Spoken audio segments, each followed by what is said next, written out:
Hello. Welcome to the Hawks Nest live stream show behind enemy lines with probably my favorite person in doing this overall. I got to say, Jesse, we've been doing this for years. I always have a great time. So it's exciting, even though it's not been the most exciting year for me, but it's great to have you back in the house. Our guy, Jesse from Last Second Sports, joining back in here at the Hawks Nest. How goes it, brother? Man, it goes fantastic. And I got to say this, Brandon, this is how much I like you, just to prove it. We're dual streaming over on my channel. I don't dual stream with any. If I'm not the host on my channel, I don't dual stream. Like, I got a host if it's going on my channel. I trust you enough that I dual stream with you. So that's how much I respect your work. So appreciate you for having me on the Hawks Nest, man, behind enemy lines. We do it twice a year, and I absolutely love it, man. So thank you for having me on. Well, I appreciate you. And folks, Jesse was also very instrumental in me helping get me over there to that roundtable show we do on a weekly basis over there. So as I always say, but most especially right here, let's do what we do here. Down in the description link section below, you can click right to Last Second Sports right there. Just click right to the link. It'll take you right there. Then you do what we do here. He's taking time out of his day. He's been streaming all day. He can't feel his butt cheeks anymore. They're like ice beneath him. But he's going to hang in there with us because he knows I'll go long. And so he's going to have to just ride it out. You know, the toes are going to go pretty soon here. You know, they're going to tingle into the toes. Gangrene. That's right. All for the love of the sport, all for the love of the game, man. Well, but one of these years I'm going to get to come in here and actually talk some noise at you. You know, I'm going to be able to, fob off a couple fired shots at you. Go, hey, your team, my team.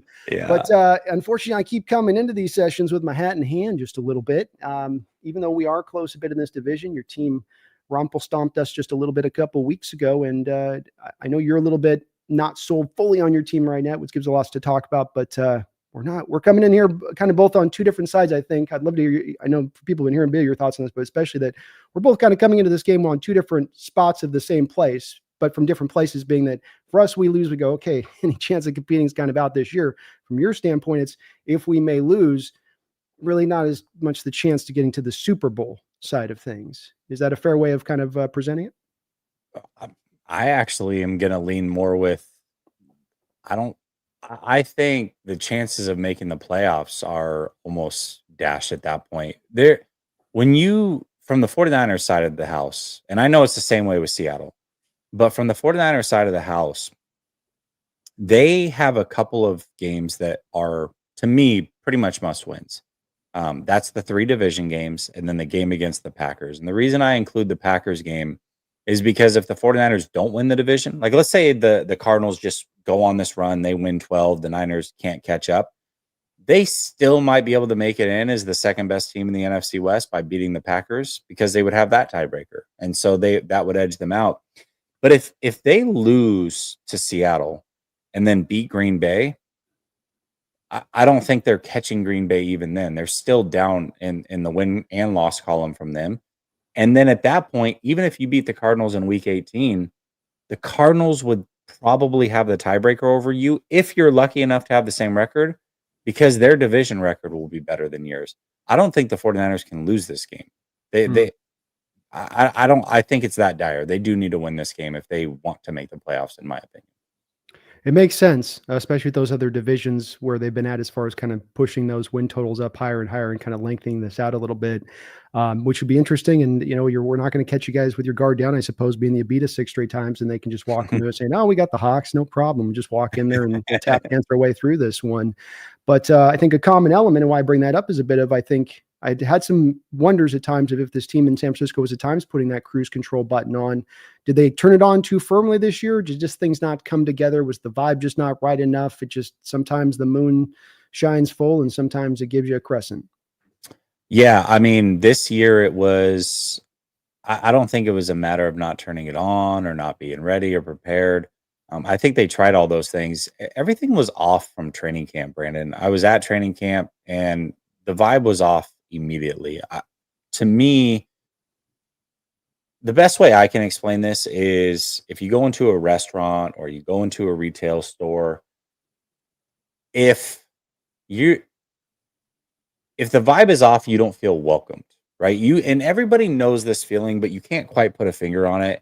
You walk in and it's like, I'm just not welcomed here. Like these guys don't care about their job. They don't, you know what I mean? Like just, it feels off. And that's what training camp felt like a little bit. Last year, there was so much energy at training camp. Brandon Ayuk was fighting for a contract. He was the clear leader in training camp. He was absolutely balling out of control. Even though Brock Purdy was coming back from a significant injury, the team had the utmost confidence in the world. And the only player that wasn't there was Bosa, but you always knew he would be back. This year, you had Trent Williams sitting out. You had CMC get hurt. You had Ayuk wanting a contract and there, but not practicing. And everything just seemed a little off. And I talked about it. It was palpable. The energy was different.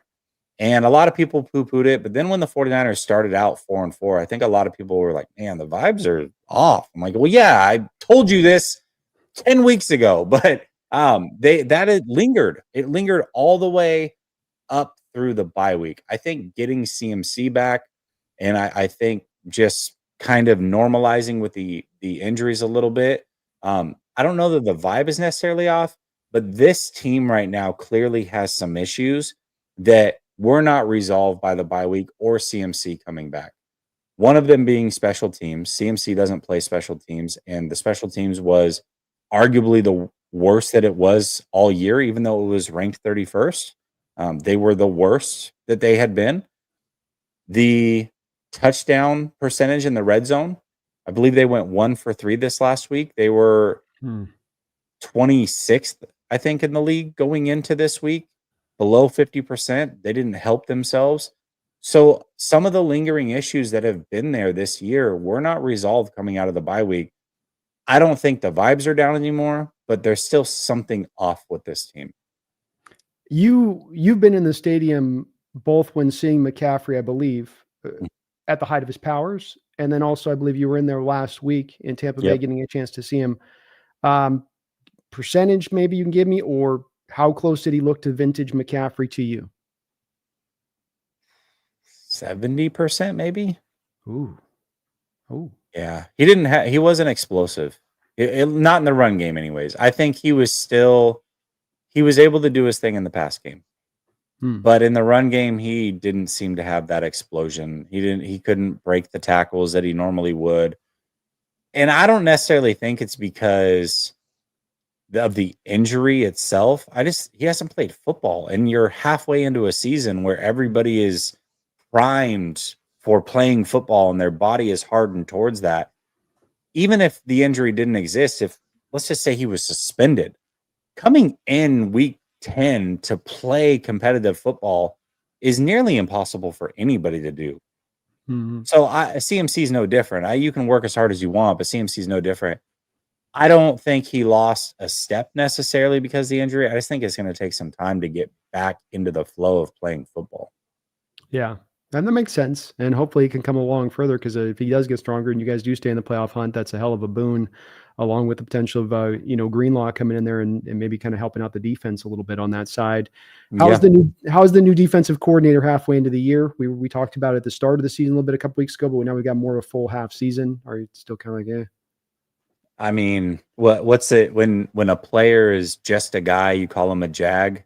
I mean, just a coach, he's a jack, I guess. I don't know. I don't see anything special from Sorensen. I don't see anything. He doesn't dial anything up schematically. We've had this talk a lot about the Seattle Seahawks and how they're not creative on defense. And I think we both thought that would change this year, although it sounds like that it hasn't.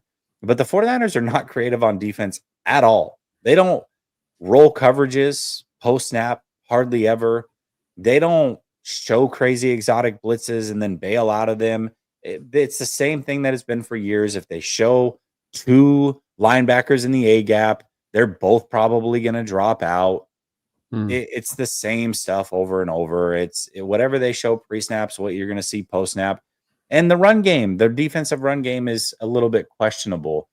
But, they've got good players. They've had better players in the past, and so I think it worked better in the past. But the players are good enough to where it can hold up, but they're not creative defensively at all. I do want to ask you a question, though. Fire away. Because we were talking about the 49ers coming out of the bye week, and I know the Seahawks have a ton of issues, so I'm not going to get into every little thing that they have. But is there an issue or two that you would expect to be resolved or improved coming out of the bye week? Good question. That realistically. Yeah. Probably, quite frankly, I'm not so sure. The only one I could say is of the Abraham Lucas's return. I feel that is legit return, that he gave you first round like play that first 10 games before the knee started to really kick in. And that was such a huge boon to that offense at that time. And you and I have had a lot of talks about a guy like Geno Smith. And when Geno was at his best was when you had Charles Cross in his rookie year with a rookie Abraham Lucas on the other side. And you still had plenty of problems on the inside at that time. It wasn't like they were kicking ass and taking names out there, but you were a really great offense because that made such a big deal to have those guys on the edges in that way. That would be probably the main thing that I would apply. You're seeing him move on from the linebackers. This is a little bit of the canary in the coal mine. And I talked to you about, I'm not feeling always the buy-in. I'm not always feeling the tenaciousness. I got linebackers that are just getting kind of magnetized up on blocks all the time. And I'm feeling that on tape too much. You can tell on tape, you're watching a ton and you got your all 22, you do I believe every Monday. You can feel when a guy's trying to get off a block and when a guy's trying to really get off a block. And when you see it consistently of a guy not fighting in that way, and it having a little bit to do with, no, it's not short arms. No, it's not, he's undersized. There's a sense you got to bring on the field of intensity. And if you're not bringing it in full, it's readily apparent. And I think that's why we've moved on from our two starting inside linebackers at this point in time, halfway into the year. Tyrese Knight kid's got some upside to him. That's a 4th round rookie. So for the highs you get are probably the lows you're going to get to with that, as he has to kind of learn his lumps. So a lot of that move was about, as we're starting to steer this, I think more into that, okay, we're kind of recognizing that there's a lot of work to be done here. I think that it's becoming apparent to me that linebacker position is super important to a McDonald defense. Not just from an effort standpoint, but that's like his point guard. I feel like he needs that guy next year. He has to solidify that Mike linebacker that is going to be his guy, his coach on the field, that will buy in fully to make his defense fully come together. And I think we all thought that it was important, and maybe there was the pipe dream they could go get Patrick Queen. Obviously, money wise, that never really lined up. But I think what we're seeing is there is talent on this defense, but it's not at that linebacker position, and he doesn't have his guy that he needs to really be the guy. And I think that's an important spot for him, maybe more so than I accounted for when they brought him in. Yeah, I think that's very fair of an outlook, that you could say the linebacker in many ways helps to make this defense run the linebackers, both with the Will and the Mike, both. And he's in Michigan. He had the kid out of Michigan who's taken the 2nd round this past year, was a very talented, started him as a freshman. So he understands I got to target the guy to make this thing go. It comes into, you're in a position to make the tackle, make the tackle. You've got stopping power. I'm not watching guys consistently as well as not only getting off blocks, but bouncing off of you. And when both of our two linebackers this year, there was just a ton of that on tape where you could out and out. I mean, just take that 79-yard run by Garendo against us game for game. You go back and watch that play and you watch the linebackers in particular and just concentrate on what they're doing on that play. It'll sicken you because, the safety made a bad, he's dropping back in coverage initially there, which just throws him off on his whole ability to run the alleyway to make the tackle there. But it's really those two linebackers that are just not even trying almost on a play. And that's for game. I mean, if there's one moment, okay, dial it up now. Okay, come on, let's get you've been about here. Let's go up to here now. And so that's a big part of this with it. But the talent's going to need to be there as well. Ernest Jones is a guy that does fit to the defense outside of maybe the coverage liabilities, which are probably real. And if McDonald can work around that, well, he does bring the other stuff from tackling and blitzing, which are really helpful within this defense. But you're not wrong. It's where we're going to have to kind of re-engineer a little bit. I wonder if we might have to do some things at cornerback as well. As good as Witherspoon is, I'm not completely sure on Tariq Woolen at this point. Yeah, Witherspoon's really good. I like Witherspoon a lot. What are you disappointed, and do you think Seahawks fans are disappointed in McDonald as a head coach based off of the excitement level that you guys had when he was hired? There's always going to be a certain select group of people that are going to be reactionary and going, it's not where it should be. He's not this well, should stay with Carroll, which I can't believe that take on it. But so you're always going to get some of that. But I think by and large, the fan base understands that this is going to take time and that they've been through this before. The guy Carroll took 2 years to get to a winning state. I think it's, again, also that part you start out at the year where you begin going, we've got all this talent we've collected over the past couple of years, including on the back of that Russell Wilson trade. Now here come the returns, right? What would you expect at that point for the fruition of that to be about year 3? This stuff really starts to go. And instead, I think what we're seeing is that that's not come forward. And there's a couple reasons for it. We haven't maybe had the difference makers really come forward where guys are playing good, but have they turned into difference makers? Mafe, he's good, not a difference maker. Hall, good, but not a difference maker. Even Witherspoon, he's playing really good. Is he being a difference maker out there? And you look across the board with this Hawks team right now, and we're missing difference makers. We got a couple, but not to what you want to be, in my opinion, to be contenders. And so that's part of it. Part of it's the buy-in I talked to you about. What's the culture like in this locker room? Are these guys all with their oars in the water buying into what McDonald wants? Or do you have like 80, 85%? Because you got to have, I think that's one thing your Niners do have is, by and large, that 99% of buy-in on what they're doing there. And that's part of the way of getting there. And so that's another part of it. I think things that have really eroded from a standpoint of accountability, discipline, guys on the P's and Q's and details of things. It had just gotten a little too loosey-goosey here as the environment. And he's had to come in here and clean up way bigger of a mess than we thought. It took me a long time to get around the other side of that, Jesse. But that's kind of the bottom line, I think, as we get halfway into the year. Yeah. Okay. All right. Fair. All right. So back at you. Brock Purdy, right. $55 million a year. It hasn't gotten any easier as we've gone through this season, as he continues to play very steady, consistent football. And I keep looking at you guys over the next year and what you guys are going to do. And part of the discussion I want to get into with this is a little bit of your idea that you've said and presented that, hey, if we don't get the playoffs or we aren't getting the Super Bowl, that it is time to maybe do a little bit of a, not tear down, kind of a rebuild up a little bit, and advocating for that. Do you still feel that way? Because so much of that hinges on the back of this Brock Purdy contract to be signed or not, as it looks like all indications are that you guys will do it outside of something very different happening from the way it's playing out so far. Yeah, I mean, I think retooling, it was always the right decision. I felt that way in March before the season started. Just the odds of winning the Super Bowl. I just, when you hang on to players that are aging a year too long, it really can set your franchise back. Now, the 49ers did a fantastic job, at least seemingly. You got to see it for a couple of years before you fully know that these players are good. But man, Pooney would really have to take a back step to not be good. I think Renardo Green would really have to take a back step to all of a sudden not be good. Mustafa, Ricky looks like, and this is the great thing about Ricky. I didn't like the pick for multiple reasons. One of them was not that I didn't think he was a good player, but I did think you had to use him a certain way. I did think you had to get him free releases off the line. You did have to move him around at the line of scrimmage, use him in the slot. Kyle Shanahan had a vision for him, and that's exactly what he's doing with him right now, which is perfect to see. This is exactly what you need to do to make him successful, and he's going to be successful as long as you continue to do that. You turn him into an X receiver and let him get jammed up by big corners, it's not going to go great for him. I don't believe it will anyways. But the way he's being utilized is perfect. So, he looks like he has a future.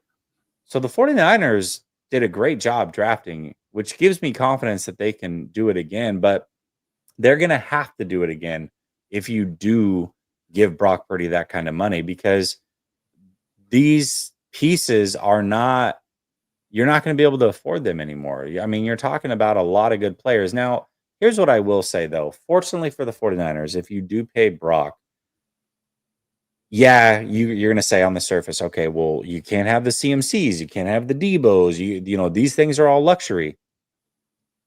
But all of these guys were going to be gone anyways, because not because of the contracts, but because of their age. Debo's going to be 30, but he's aged more like a running back because of the physical style of play.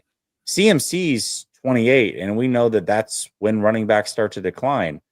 So he's not going to be here much longer. Trent Williams, with that big contract, he's much closer to the end than he is the beginning. So you're naturally going to purge these contracts and have to replace them through the draft anyways. It just means that you're going to have to do it through the draft, and you can't, if you miss the way that you did with a Trey Lance or some of these other players, these third-round running backs and what have you in the past, if you miss in that manner, you can't then patch it by signing a free agent. You can't then afford the Javon Hargrave because you missed on Kinlaw.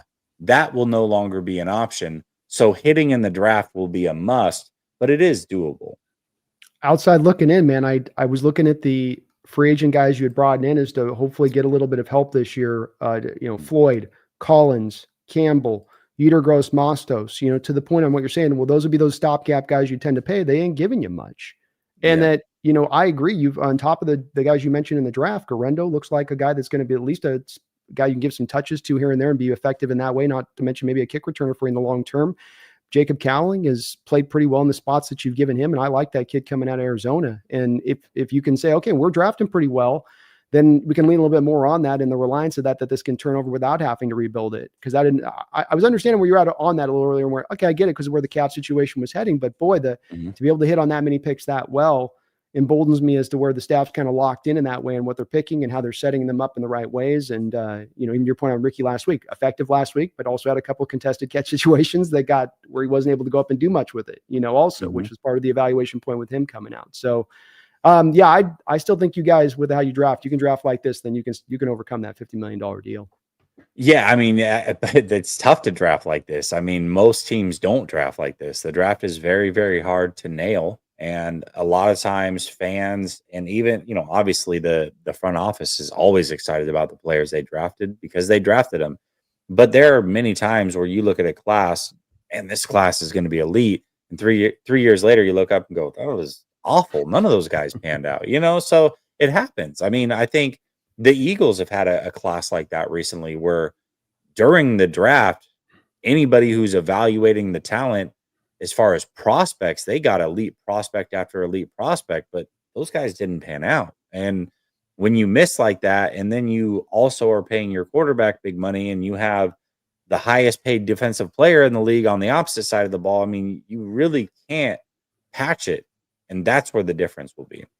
Yeah. On top of a lot of the contracts have been pushed even into 2025 with that base minimum across the board, just base minimum. And then it's all bonus on the other side where it's like, holy. I can't stand pushing contracts back like that. It's so frustrating for me when teams do that, especially when it's the 49ers. And it's so funny because for years it was like the Saints. I mean, the Saints are proving the salary cap is fake. Okay, well, here you go. Now you're seeing it's not at all fake. I don't know. They've pushed things back so much and so far that they legitimately, it's almost going to be impossible for them to get under until they make drastic changes coming up. So it's not a process that works out, especially in the long term. You've got to eventually take your pain. And looking at your guys' cap situation and the ability to take the pain next year, this is part of why I say, well, you might as well keep going for it next year because you really don't have much flexibility to you got a couple contracts you're going to target, sure, but even the Hargrave deal, you're only getting $4 million really on the savings unless you post June 1st. So it's like it's all a little bit sticky for next year on trying to find that way to pivot at that point. And unfortunately, the Purdy contract comes in, so you just got to do it. I'm going to get behind on my donos here. I know that. So let's catch up on these. Dave Barclay in the house, man. It's good to see you, Dave. Our guy's always in the round table out there. Says bunch of winners in this chat following loser Lyle. He gets batted around, man. He definitely gets batted around. I still think he's a very good coach in this league, man. What he does, Keith Murphy, the unbeaten. Thank you for the $2 donation. Says bring out the brooms. Sweep up them sea chickens. That's what I'm talking about. Let's go. Like I said, Keith, I'd love to be out here just throwing. And when we are winning and we are good, I'm going to be right there talking tons of trash to Jesse about how his time has come to an end. But, I'm not a blind man on that one. I've got to speak to something I can tangibly touch to. And we've been so inconsistent.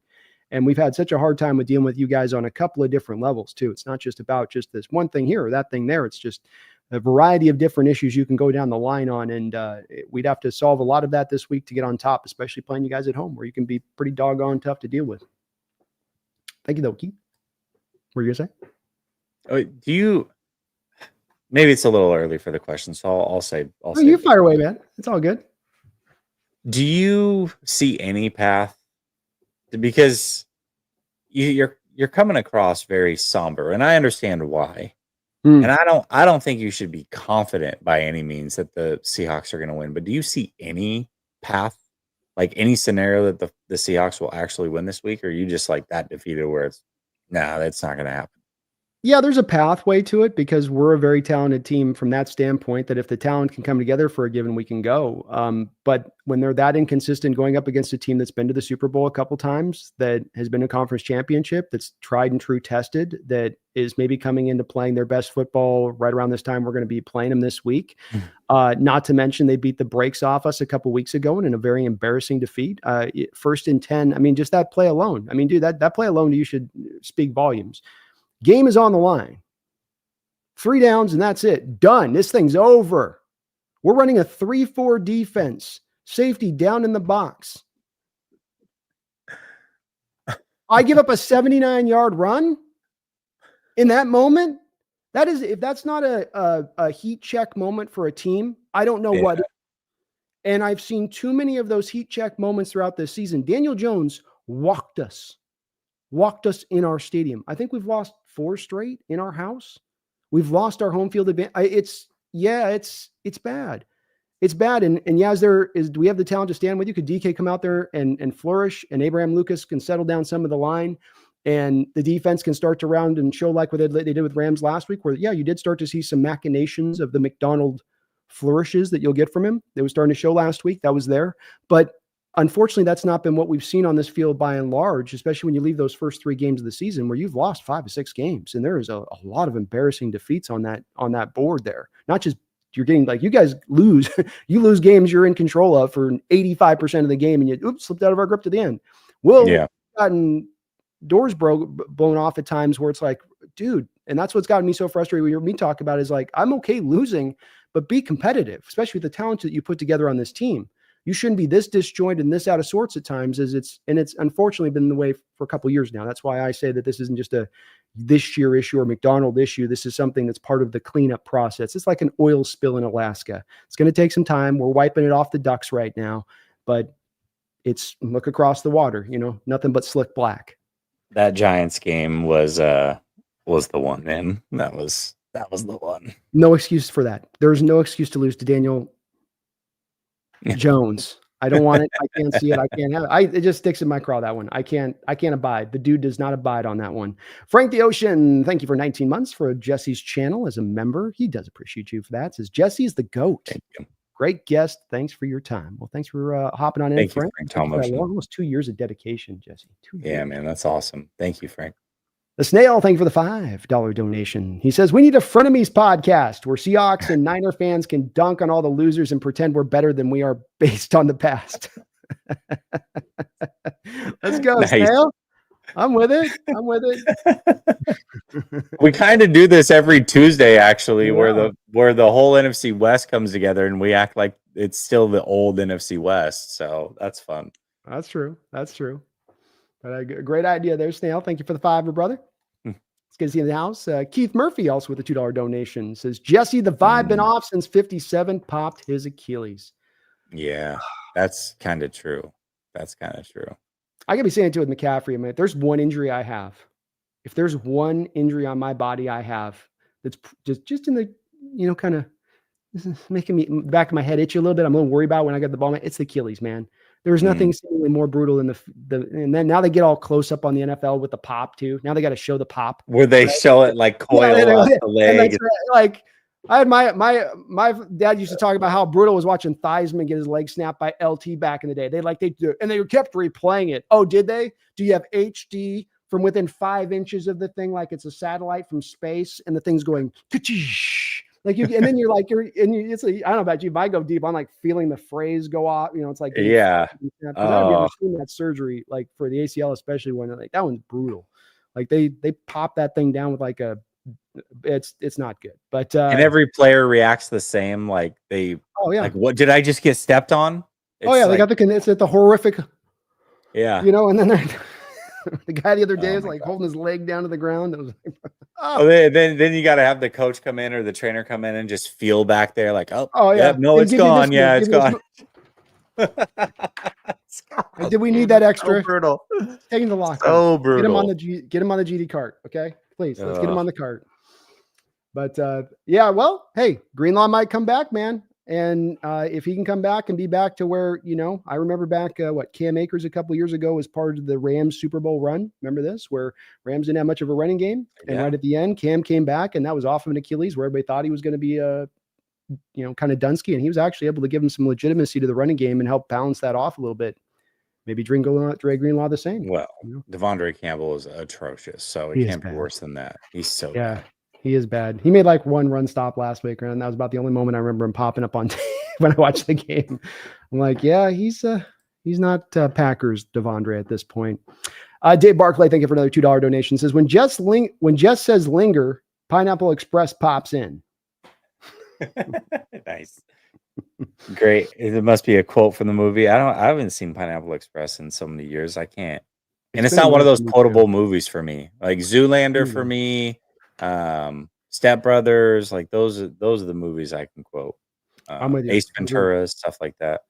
Those are more up my alley too. I like the Express, but it was more of a kind of a watch it once and okay, I got the vibe on that one kind of thing.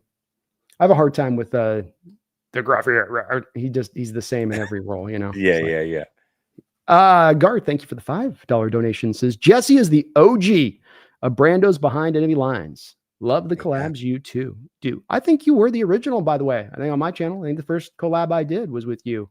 Probably stole your idea from it, actually. I think which is whatever. I mean, there's still shamelessly, but I mean, I'm pretty sure the first year I started it, you were definitely the only Seahawks guest I've ever had on. So yeah. That's right. It's been 3 years now. Time goes by. Yeah, it's crazy. And freaking old. But thank you, Garth. Great to see you in the house too, man. And I always love doing these collabs with Jesse. I really do, man. Keith, thank you for the $5 donation. Brandon, enjoy you on the other show. I think all the years of losing coaches is starting to show, especially on defense. I think all the years of losing coaches. Can you help me on that one? I don't.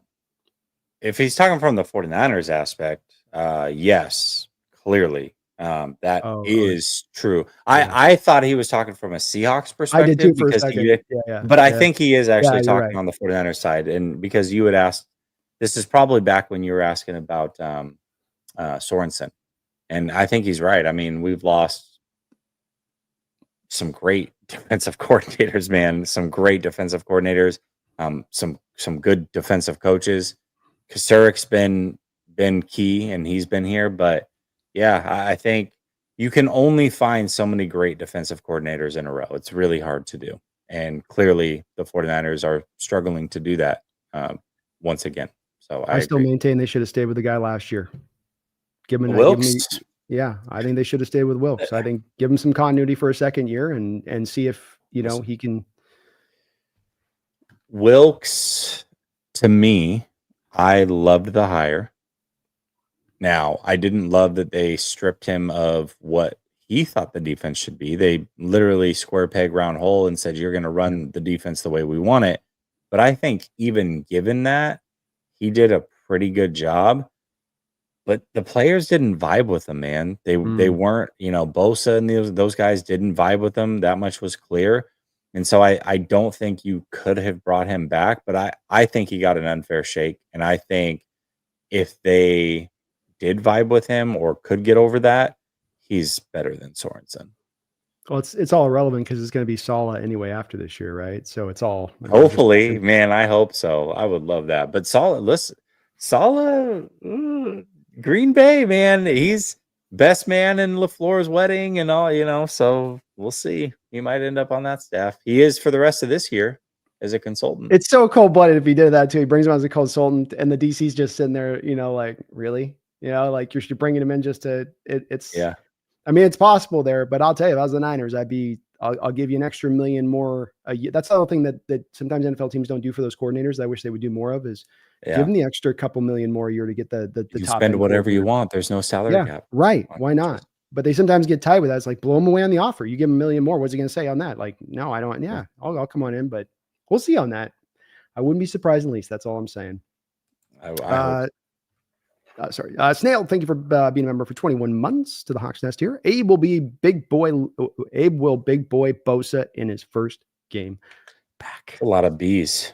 I know. I don't know if I don't know. Bosa's hurt. Bosa is clearly injured. That's one of the. I haven't talked about it a lot on the channel. I don't know if I've brought it up at all, which is a miss on my part. But since we are on my channel, also, I can bring it up, and it is something to note.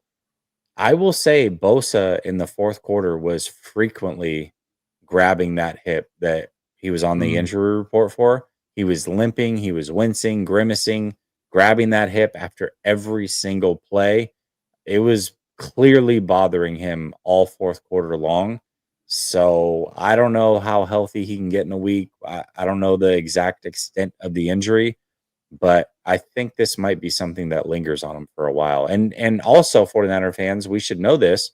A hip injury kept Jawan Jennings out for multiple weeks. So if Bosa's playing through something similar, we know that if it kept Jennings out, Jennings is as tough as they come. So if Bosa's playing through that or something close to that, I don't think we can expect him to be Bosa for quite a few weeks.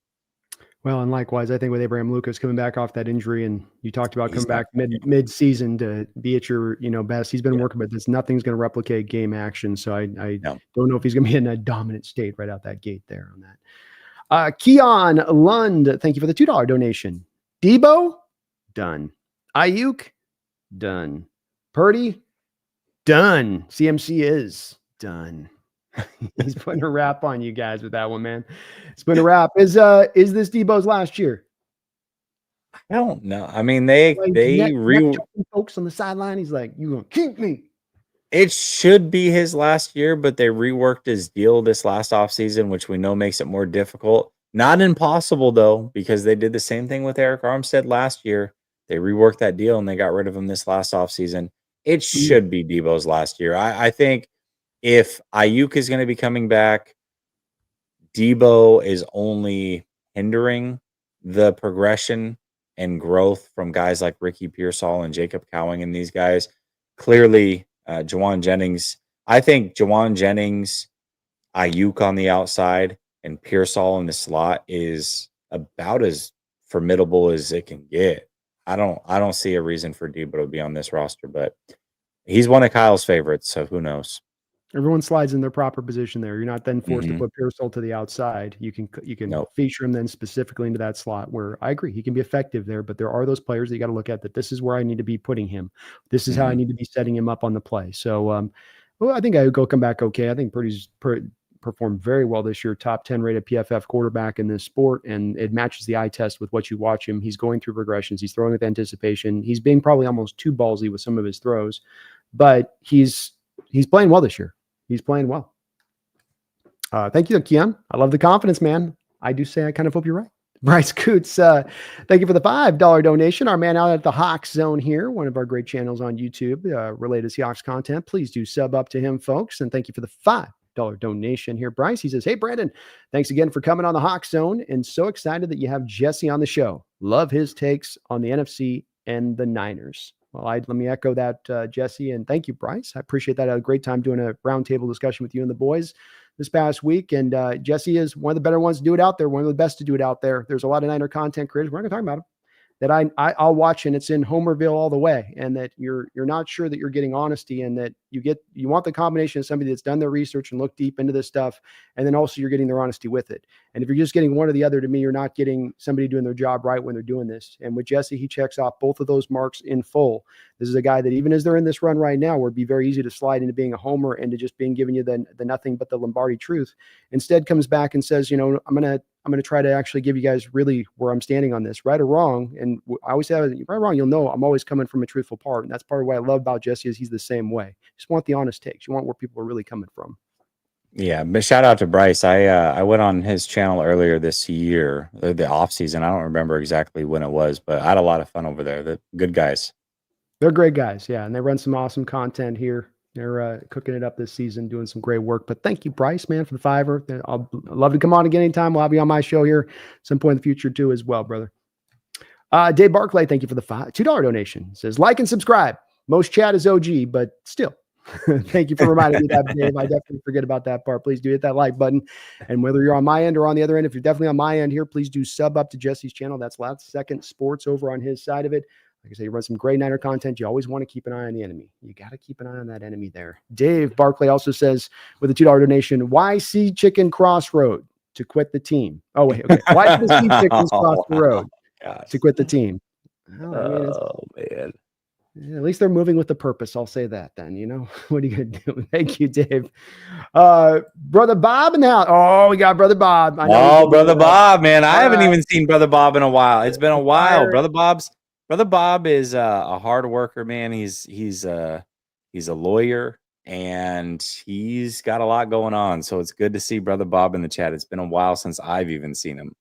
Well, Brother Bob, it is good to see you in the house. I know you're going to bring the fire and flames today, and you're still bothered by that flag, man. He says, Brandon, bro, take down that ugly ass flag. Well, I'm actually thinking about changing the backdrop, not because you're wanting it, by the way. I'm almost would defiantly keep it up, Bob, because you want it down. A Niner fan tells me to go left, I'm going right. He says go up, I say I'm going down. He tells me to jump, I'm staying flat-footed. So I don't know if I'm going to necessarily be taking it down for that reason, because now you're making me double back down to it. But I've been thinking about that snazzy little, light show that he's got behind him there, being Jesse, and maybe reworking this a little bit. You got to keep things, You got to make it fresh, man. I like it. Make it fresh. You got to do that. But it's great to see you in the house, Brother Bob, and thank you for the $2 donation, man. Dave, thank you for the $2 donation. Says chat is fire, but GOAT Brother Bob is in the house now. Oh, he's coming in with the gasoline and a match. Like Eminem up in here. Another one of those old references. Half the chat ain't gonna get there, Jesse. Yeah, they're a little young for that one. I think. I'm definitely showing the age on that one. Thank you though, Dave. Feed me. Thank you for the $2 donation. He says, Jesse, does a quarterback have to be a franchise quarterback to win a Super Bowl? Ooh. No. A quarterback, as long as they're not being paid like a franchise quarterback, the answer is no. But if they are paid like a franchise quarterback and they are not a franchise quarterback, then history shows they've got no shot. The next time that a quarterback wins that's paid like a franchise quarterback but is not at that caliber, that'll be the first time that they win in the salary cap era. So the answer is no, but that's why the rookie contract is so important. That's why contracts like Baker are so important, where I think Baker's paid perfectly with what his skill set actually is. And I think if other quarterbacks that were around Baker's level were paid like Baker, those teams would have better chances. But when you take a Baker and you pay him like he's Lamar Jackson or Patrick Mahomes, that's when you've lost your chance to win a Super Bowl. Would you then put Brock Purdy as a franchise quarterback at this point? Or is that an indicative statement that you don't think that, that would have been then by logic, you're saying then that he can't win once he gets paid? No, not once that contract kicks in. Now, the cool thing about contracts, though, is you do have about a year or two of grace when you first sign that contract where you're still inexpensive. Jared Goff, you're seeing that with Jared Goff right now. I don't think Jared Goff's a franchise quarterback, but this year I think he's making like $27 million because that full amount hasn't kicked in, which means they have a chance to win a Super Bowl. But once he's getting paid high AAV, that chance goes away. The difference between Goff and Brock, though, is that Brock is still young in his career. I'm not going to say he has no chance to make it there. If I'm predicting, does he make it? I would say no, but there is still a chance he could. Goff is who Goff is, who's a good quarterback, but he's not a franchise caliber guy. And right now, no, Brock is not. Listen, I think the evidence of right now is clearly there. We've seen him without all of his weapons, and we've seen the drastic drops that have happened when that has happened. And that's okay. He's still young in his career, but I wouldn't pay him $60 million and feel great about it. That's fair. It is a discussion that's worthy of being had because it's such a large amount to pay. I know for those of you that don't watch the NFC West Roundtable, I've really frustrated Brandon with this Geno Smith take of mine. And I do a little bit of it for shock value because it's supposed to be entertainment, especially over there. And I know that it really bugs Brandon. He knows my triggers. But I also this is when you work together for 3 years, you know the triggers. But I'm an equal opportunist when it comes to quarterbacks across the league, and I will be very very honest about my opinions. And I piss off a lot of 49er fans, with saying things like that. But it's just it's how I feel, and I'm going to be honest about it. So I think it's pretty fair too, because like you say, there's a given track record of history here, and there's a lot of quarterbacks that have been paid at this high water mark, and it seems to be just a default, in fact, that just goes down without much internal discussion. And national pundits will just tell you, like they will say in this Brock Purdy deal after this year, just got to do it. Just got to do it. Don't give any thought. You just do it. You just do it. No. You just do it. And no, you give everything thought. You consider all of it. You're looking way. I think what makes this tough though too is everybody has a different definition of franchise quarterback. Agreed. And to me, franchise quarterback is you're Hall of Fame caliber, or you're going to be Hall of Fame caliber while you're on this contract. If you're not that, then you're not a franchise quarterback, in my opinion. Kirk Cousins is really good. I think Kirk Cousins has been criminally underrated for years. I stand up for Kirk Cousins all the time. I don't think he's a franchise quarterback, though. I think he's good. I think he's underrated. I don't think he's a franchise quarterback.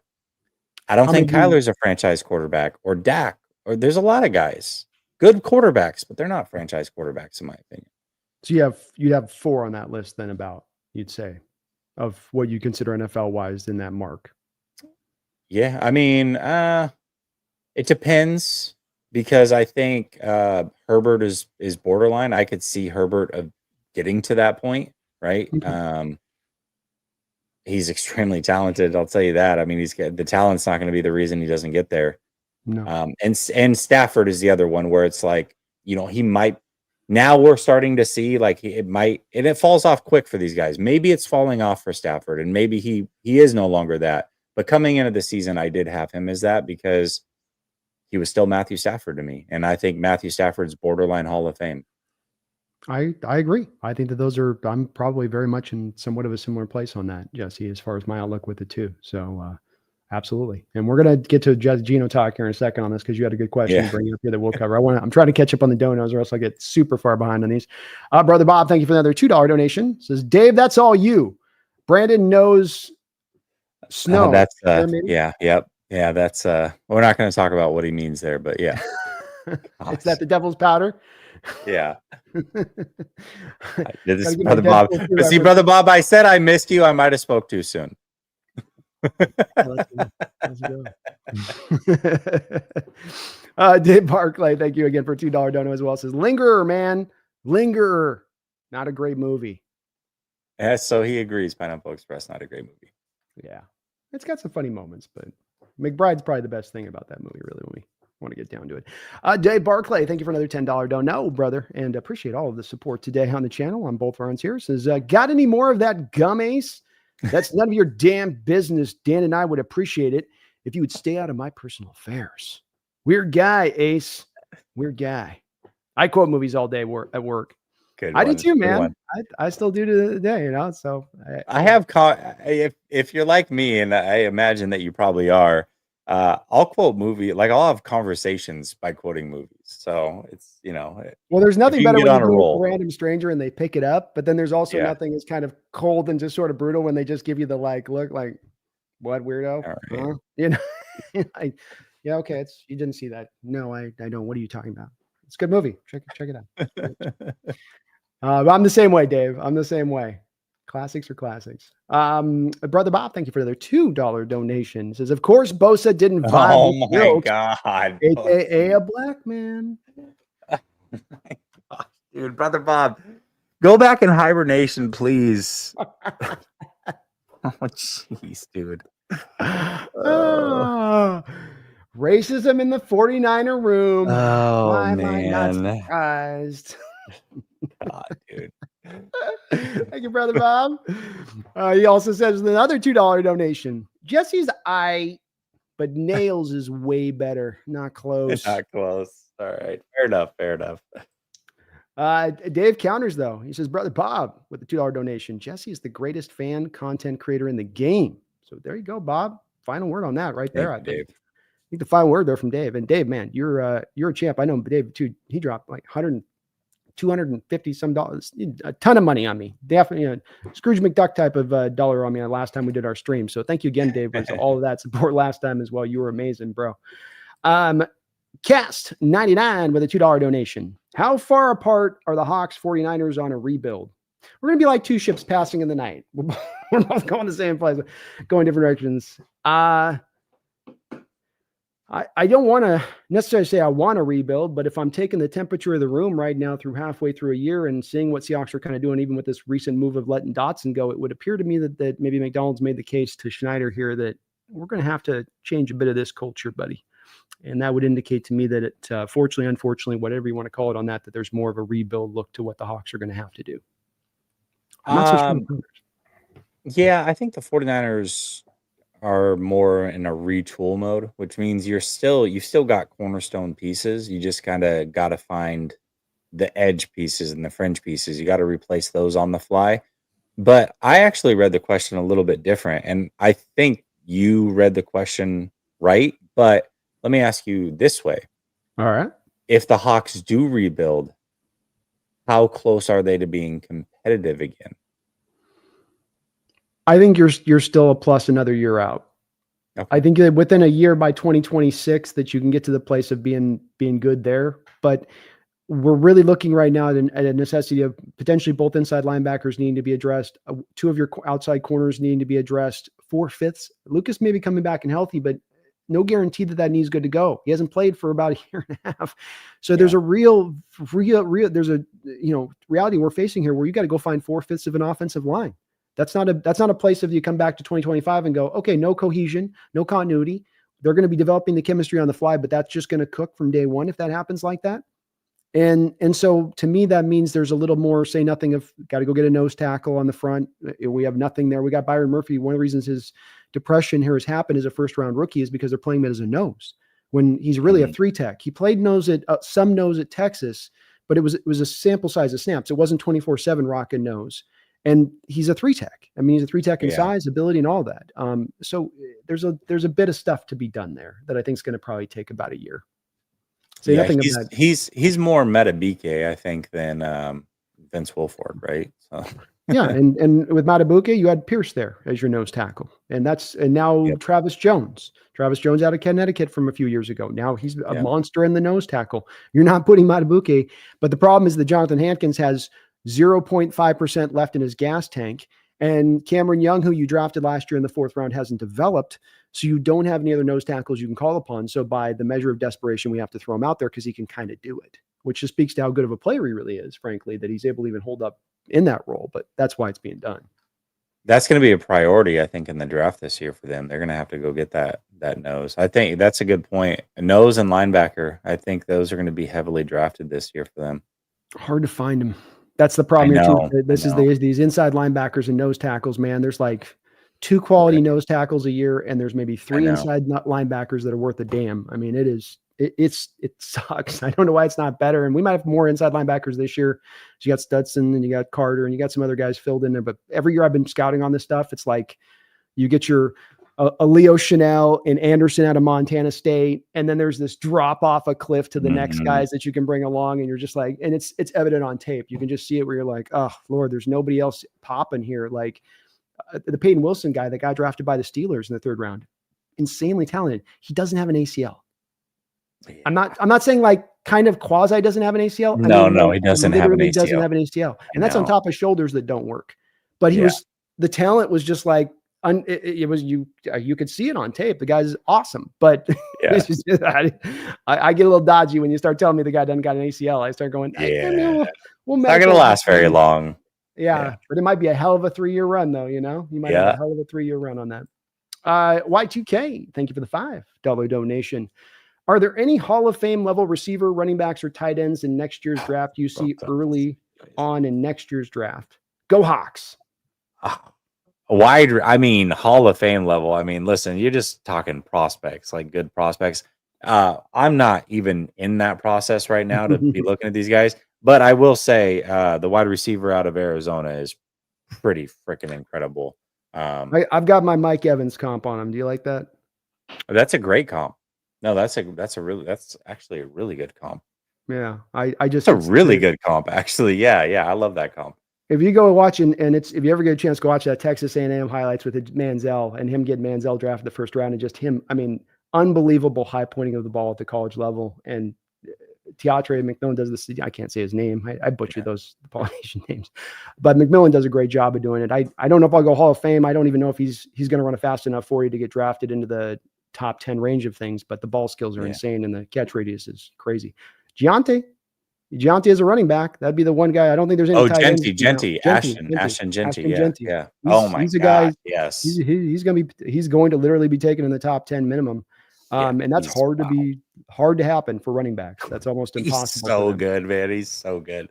Oh man. Oh, he's unbelievable. And again, there's those rare ones that come along. Look at Barkley and what he's doing as a former, again, top 5 pick this year and showing you what that talent is behind actually a defensive, offensive line and all that. He's going to be a Dallas Cowboy. I just put it together. Dallas needs a running back. He's perfect for Dallas. Well, and who's one of the few teams that's picked a running back in the top 6 in the first round in the last 7 years? Dallas Cowboys, Ezekiel Elliott. Yeah. So, I think that's one that does make a lot of sense for him to go there. And he'll be a hell of a player if he does. Especially the Cowboys do a good job of building on their offensive line. Like this past draft, they went first round, second round with both. I didn't love Guyton, but I like for a team that doesn't pay attention to their offensive line.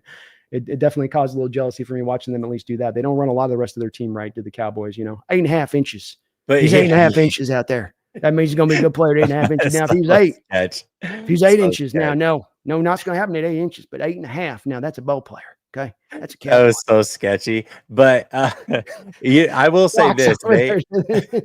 In the live. But I will say this, they do draft offensive line well, and I was not a Guyton guy, but when they drafted him, I said, okay, well, maybe he is better than what I thought. Like, it made me question it because that's the one position that they tend to do well at. He's toolsy. He was toolsy. Just the tape was bloody rough at Oklahoma. You watch the tape and you go, oof, he's got a long way to go. BB I didn't like moving him to center. Oh, I love Chase BB. Yeah. But I would have kept him at guard myself. I think that's where he was as a pro, and they did this more because of necessity. But I like him long term, potentially as a pick in the second round for sure. So agree. Great question there, man. Dave Barclay says with a $2 donation says can full of gas and a handful of matches. Still haven't found out.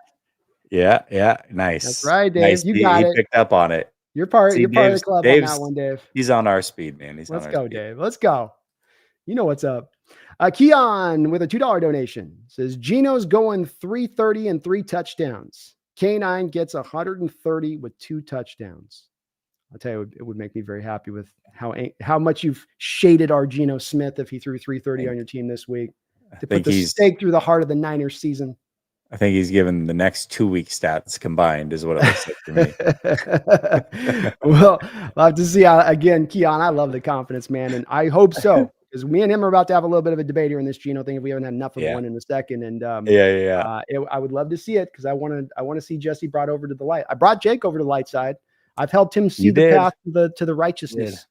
He folded like a cheap tent, that Jake. Gosh darn it. So the path to the righteousness is beset on all sides. See, I'm gonna go Julius in Pulp Fiction. Blessed is the man.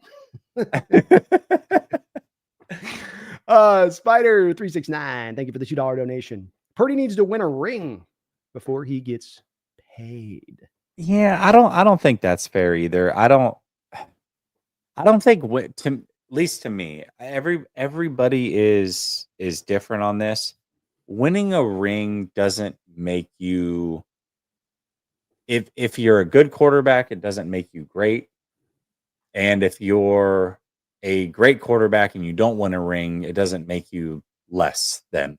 So to me, winning a ring is not like a criteria of judging how good a quarterback is or is not. Now, winning a ring to me, when you've got 2 guys that are great and you're trying to decipher who's better, okay, you lean towards the guy that has rings. Yeah. But if you've got Dan Marino and you're asking who's better, Dan Marino or Eli Manning, Dan Marino, it's not close. I don't care if Eli has rings, and you know what I mean? But if you're asking Joe Montana and Dan Marino, well, okay, I'm going to give Joe Montana the edge because Joe Montana has rings and Dan doesn't. So that's my tiebreaker. But I don't think it makes or breaks quarterbacks. Rings are, at least to me, not a reason to pay or not pay a quarterback. Yeah, I'm a believer that there's just more reliant on the rest of the team to to get to a ring than it is just this one guy, carrying through the day on it. And I say, when I go back and watch that Super Bowl last year and come out of that game, I don't say that the Niners lost that game because Brock Purdy isn't good enough. Were there a couple of throws in there where, yeah, but there's plenty of other things I'd be going to in my mind first and foremost. And if those things get taken care of, he played plenty well enough for you to win. So then the answer is, yeah, he can win you a Super Bowl then. I mean, to me on that and watching, and I know it's a subjective because we all watch that game and take away from it different things, Jesse, but I think you sound like somewhat similar in your take of it. Yeah. I mean, he was not at all the reason that they lost the game. And if the score had been flip-flopped, but the play was the same, I wouldn't have left that game going, oh my God, Purdy's elite now because he's got hardware. Now I'm willing to pay him 65. No, I would have felt the same way. I would have said, yeah, no, I'm happy that they won a Super Bowl. Hell, put a statue outside Levi Stadium of him if you want. Love the ring. Trust me, we've been searching for it forever. But it's not going to change my mind about him as an individual player. It's just not. Yeah, that's fair. It's out my look as well. Dave Barclay, thank you for another $2 donation. He says, Geno looks legit scared of Bosa, though. Trippy. Well, he hit him on 75% of the snaps last game. So it's one of those things where, can you blame the guy? I mean, every other play, he's like, oh, Bosa. Oh, Bosa this side. Oh, Bosa this side. Oh, look, up the middle. So can you blame the guy at that point? He's got a 75% hit rate on his dropbacks in the game, and Bosa's just living back there. It's like, did you actually line up off the ball here, or did you just line up in the backfield? I kind of felt that way through that game. He just lined up in front of the running back. Just let me stand. I'm going to end up here. I'm going to end up here anyway. Come on. If I just start behind the guard, it'll make things easier on all of us. Just come on. Less movement for everybody involved here, Geno. Come on. You know it. Can't blame him for it, Cave. I can't blame him for it. Keith, thank you for the $5 donation. Eli is the only one I can think of, average, but paid like a franchise quarterback. Yeah, but Eli's so tough, man, of a test case. He's talking about going back to guys that were paid but didn't. They got so hot. Both of the thing with it is that they just weren't good teams. That was team to me that they got hot at the right time with him, and he especially at the forefront hit those zone points almost. I mean, that first run they had, especially, he was like locked in like he never was in his career through like that playoff run in the last couple of games of the season. It was like his decision making and the Niner game, just that game where you guys just crushed him. Do you remember that? How badly you guys were beating up on him in that game? Just absolutely. And he was still and that was not Eli. That's not the Eli that we saw through his career out there firing around. Eli, first of all, Eli played elite when you needed it. I don't know that Eli's not going to be a Hall of Famer, whether you think he should be or not. I think he might be. I don't know that he deserves it, but also a big difference then was, yes, he was technically paid elite, but the amount of salary cap space that those guys took up then versus now is drastically different from a percentage standpoint.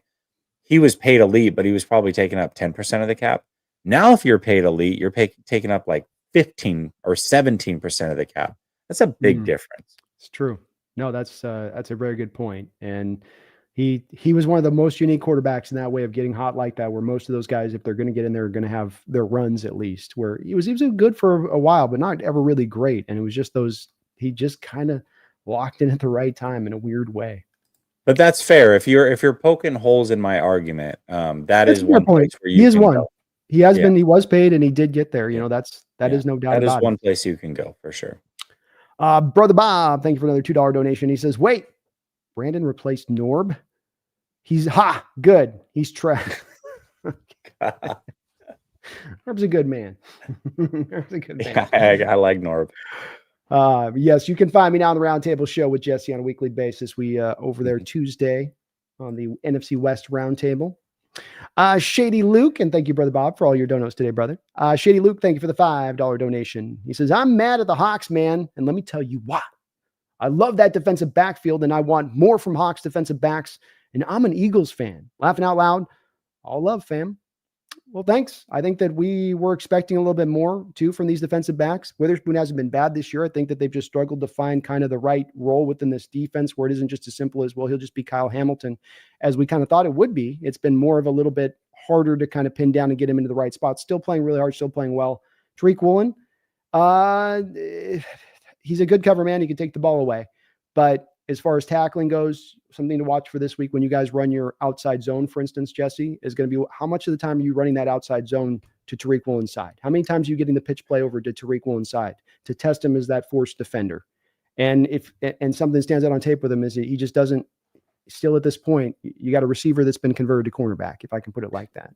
Which is crazy because I feel like if you're that size, you have to be a tackler. You can't not be. And I think that's an issue that the Jets are running into right now with Sauce. Yeah. I mean, how do you pay Sauce like an elite corner based off of just his coverage skills? But if you're 6'1", 6'2", and you're just almost unwilling to tackle, I'm sorry, man. I'm not paying you that elite money. You got to be able to do it all.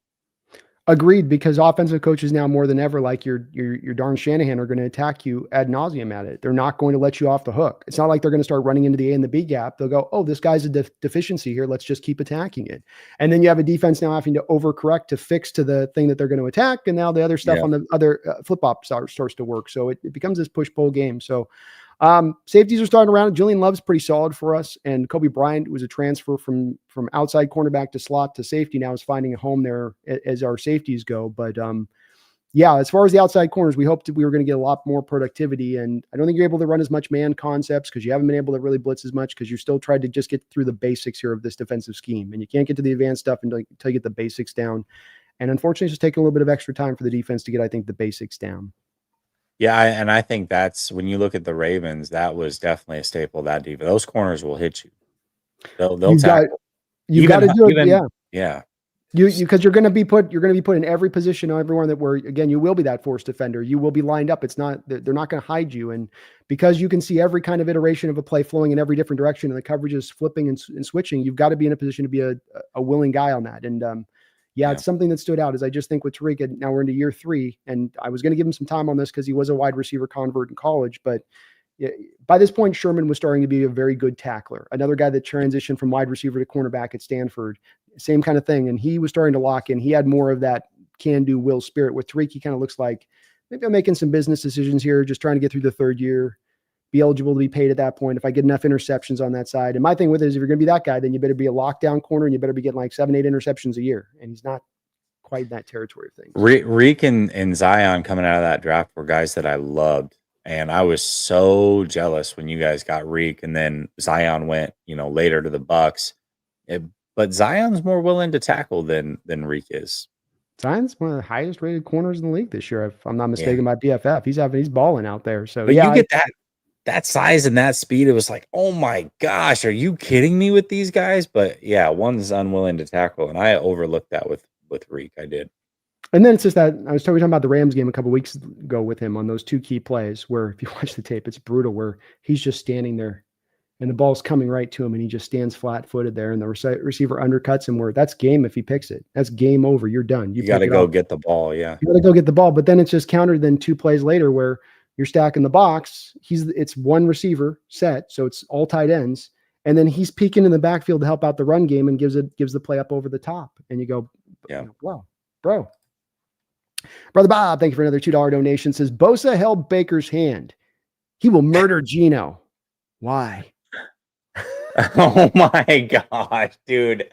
Why did I know you were gonna go there with this? I knew it. I knew it. I did see some of the similar comments online last week on that play. Where like, you know why I didn't tackle him, right? You know why I didn't? Why let him get away? Right? Like he's doing that math, dude. You're not alone, brother Bob. Others have put it out there. Others have floated it up the flagpole. Oh man, they floated up that flagpole. I'm just saying.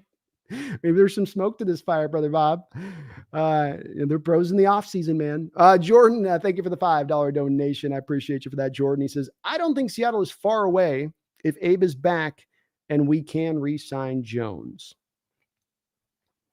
I think I'm definitely in a lot better shape if Abe comes back and he's back to where his normal self is and we can count on that. And you're talking about 3/5 of your interior line, getting it. It's easier to deal with guards and center, I think, than it is to get your pillar tackle points handled. So it would help me to feel that we can get a little bit closer with that. as far as Jones, Draymond Jones, we got Jones. Oh, Ernest Your Jones. linebacker? News Yeah. Jones. We got all the Joneses. Yeah, that definitely helped because you're not having to address two linebackers and you have a guy good, ready to go, who's familiar with the defense too. So you can certainly go that approach, and that would definitely speed the process up if that's where it is. And I'd hope that that's where it is. Part of why I think we've got to give this full season to make that assessment, Jordan, rather than right now. I mean, we're making it now in the moment, but it is, let's let this whole year play out, see where it all settles out, and then we can make our assessments about, what we do. And I'm only playing it by where we've been kind of so far. But if that was to happen, I certainly could see that be speed up. Now you just need a will linebacker. Now you just need a nose. Now a couple corners, a couple of alignment. It just changes the story of it a little bit. I'm going to have to see it before I believe it. You know as well as I do, for 2 off seasons in a row, I gave the Seahawks a lot of love on the talent. Yeah. You did. And at some point, I just got to look at it and say, okay, well, you've changed coaches. At some point, maybe this roster is not as talented as I gave them credit for. They've got the name recognition, a lot of great prospects, and well-known players, at least to me, well-known, but they're falling short. They're falling short. And at some point, maybe the talent just isn't as great as I thought it was. So until I see it actually come to fruition, I've got to cool out on Seattle being as talented as I thought they were. And it's a fair take. And this is part of the part where I wonder if it's going to be that big reload there, retooling there, rebuild. Jordan, is that, you may have a coach going to his general manager saying, I'm just not getting buy-in from A, B, C, D, E, F, and that they may be talented players. They may be talented players that'll work in other schemes, but just don't work in this particular one. And if that's the case, then you got to roll a little bit deeper on that rebuild. And that's hard to say. It's all dependent a bit on Mike's assessment, but you got to listen to what Mike tells you, I think, from the general manager standpoint, to make sure you're putting together the team that he wants to see in his vision, not forcing the team on him that you think he needs to have. On Keith the Unbeaten with the $2 donations. He says, I agree with Brother Bob's comment, which was, don't egg him on. Don't egg him on. Don't do it. Baker's hand. He will murder Gino. But don't egg him on. Don't do it, Keith. We got some consensus between Keith and Brother Bob on this one. They're saying there's something deeper play that they're intimating. I don't know what that may be, but they're intimating on something.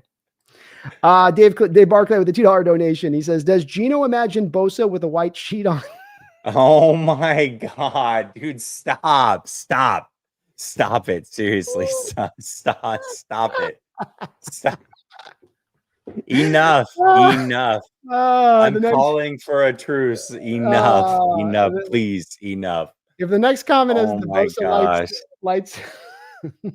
No, enough. God, I'm scared to click the next dono, Jesse. I'm almost scared to click. You guys are out of control. Sean Hines with a $5 donation. Thank you, Sean. Your thoughts on if the Hawks should grab guard Nate Davis from the Bears, moving Williams to guard? Yeah. Well, I don't think Connor Williams should be moved to guard at this point because I just don't think he's as good a guard as he is a center. And there's some issues at center with him, especially from the snapping angle, which has been odd this year. But I think I'd keep him at center. Now, Nate Davis, I think you got to pick up $4 million of his remaining contract if you're going to bring him on the team.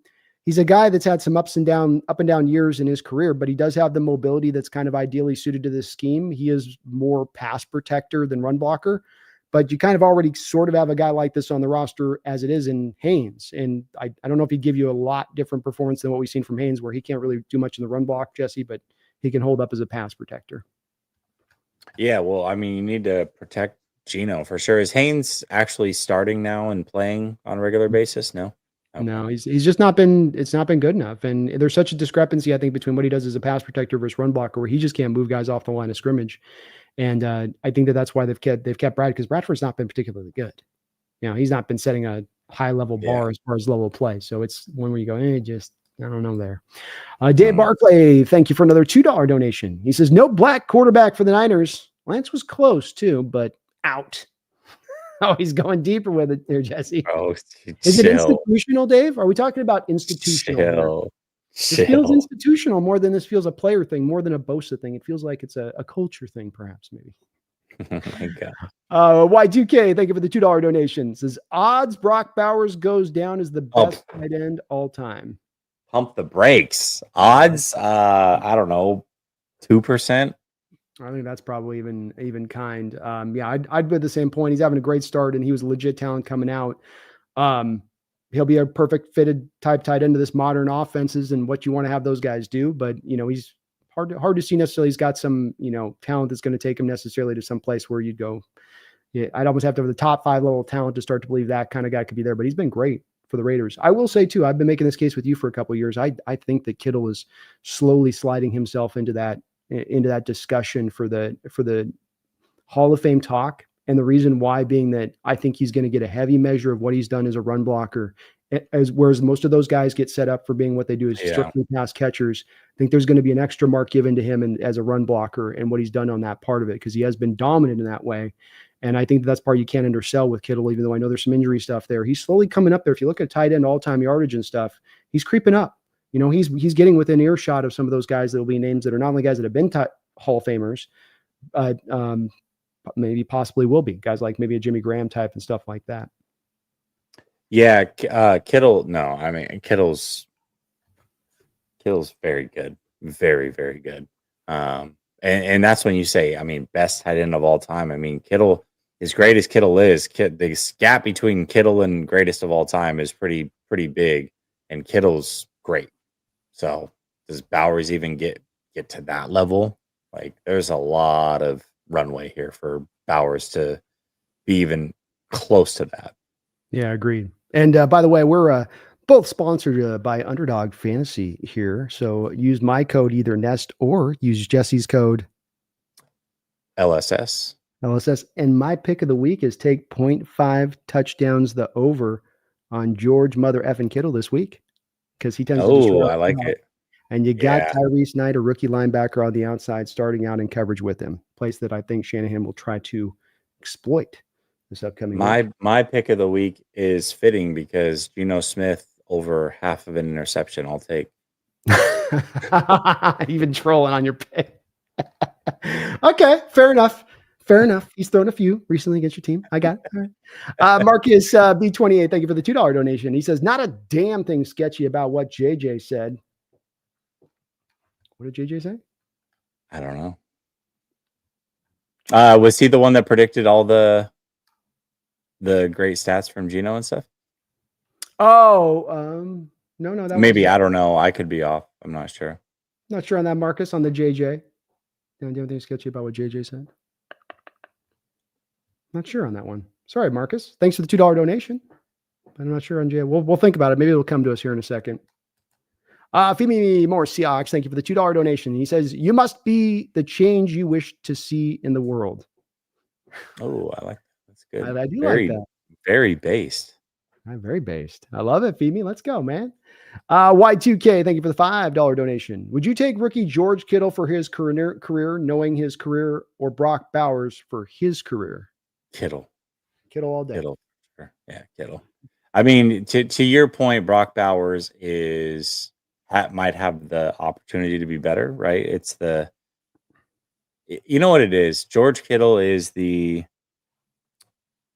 $15,000 trip on the game show, and Brock Bowers is the unknown box that is so exciting, and you're happy about the trip, but it's like a place you've already been, and you're like, oh, I don't know, but I was hoping to win a car. Maybe there's keys in that box, and that's why you go Brock Bowers, but give me the trip.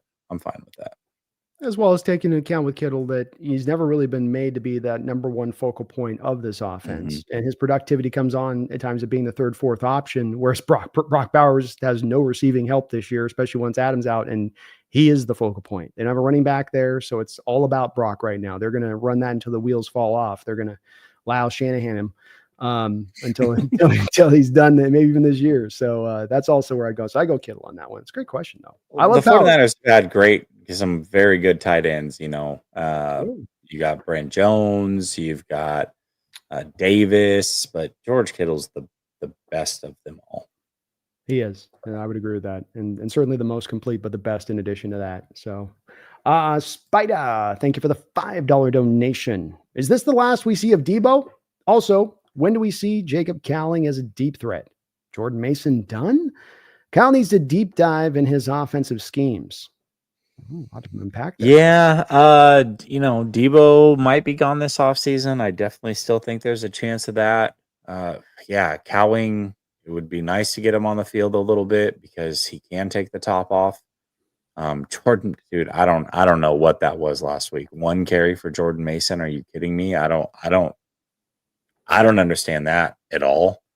You've got CMC working his way back just for the sake of not being on the field every single snap.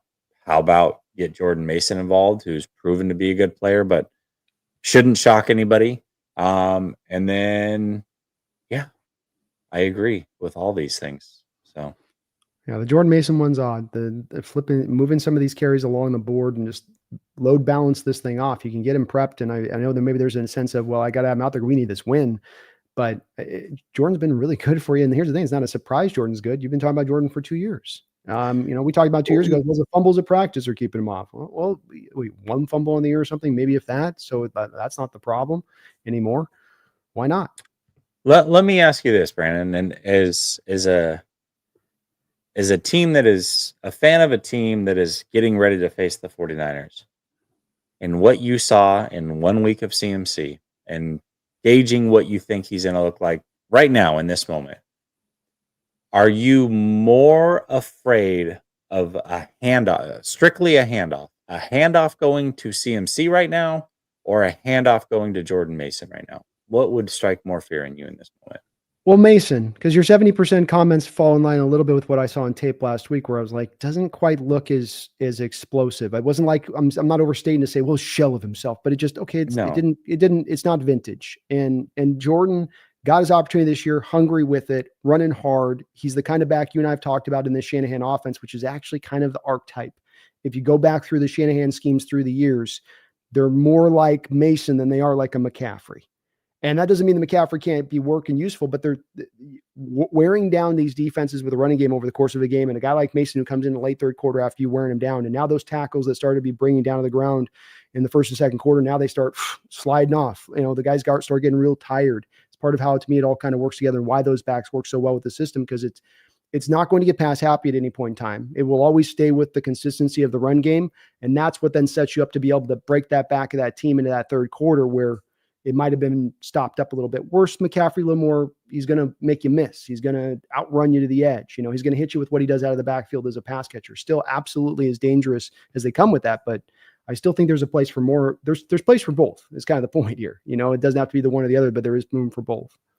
Yeah, I mean, the Detroit Lions do it perfect. They do it perfect. Jahmyr Gibbs is clearly the more explosive, better pass catching running back in that backfield, but there's a room for both of them there. And that to me is the recipe, where I look at Jahmyr Gibbs and he gets 10, 12 carries a game, but he's so effective in the pass game. And that's what I had hoped for CMC. And then also you can switch series and bring in Mason as your change of pace, and he can carry the ball 10 to 15 times himself. There's enough room for them both to be effective in this offense.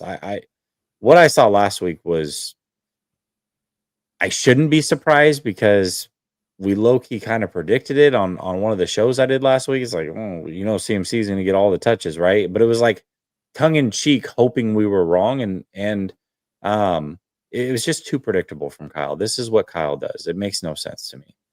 He goes back with his dad, like he'd go through backs, and every year be a new back that he's going to go through, but he's rolling those backs. They're getting the 300 touches, and that mix up of thing. And I agree with you. I love what Detroit does with it, because it just throws defenses off. You get used to rhythms defensively at the backs, especially you have a power back to speed back. That's the great combo, because you get them, they're hunkering in. I got to bring the hard hat, and then you get a guy go, and he's running by you, and you wait, was it Mason out there? It's one of those little details. You get tired in the game. Maybe you're not paying attention to who the back is in the backfield, and you're loading up for one and you get the other.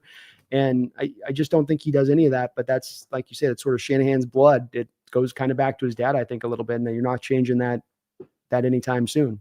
Same thing we had with Debo that we said at the time. Why is Debo not at his best now? Why he doesn't look quite the same Debo did just merely 2.5 years ago?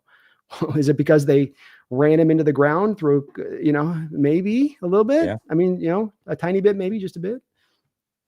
That's a good point. Dave Barclay, thank you for the $2 donation. Says Lyle is not a coach, period. Was a decent playmaker. Yeah, he can design plays. But I think he's a coach. I just think he's an offensive coach. He's an offensive coordinator more than anything. Yeah, I think that's right.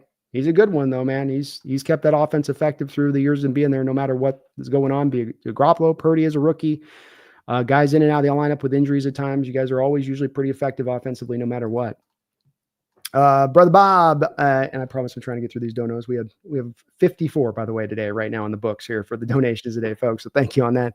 Brother Bob, thank you for the $2 donation. Says Dave, nope. Nails will give me a talking to again. You know it. You keep those DMs open, Brother Bob.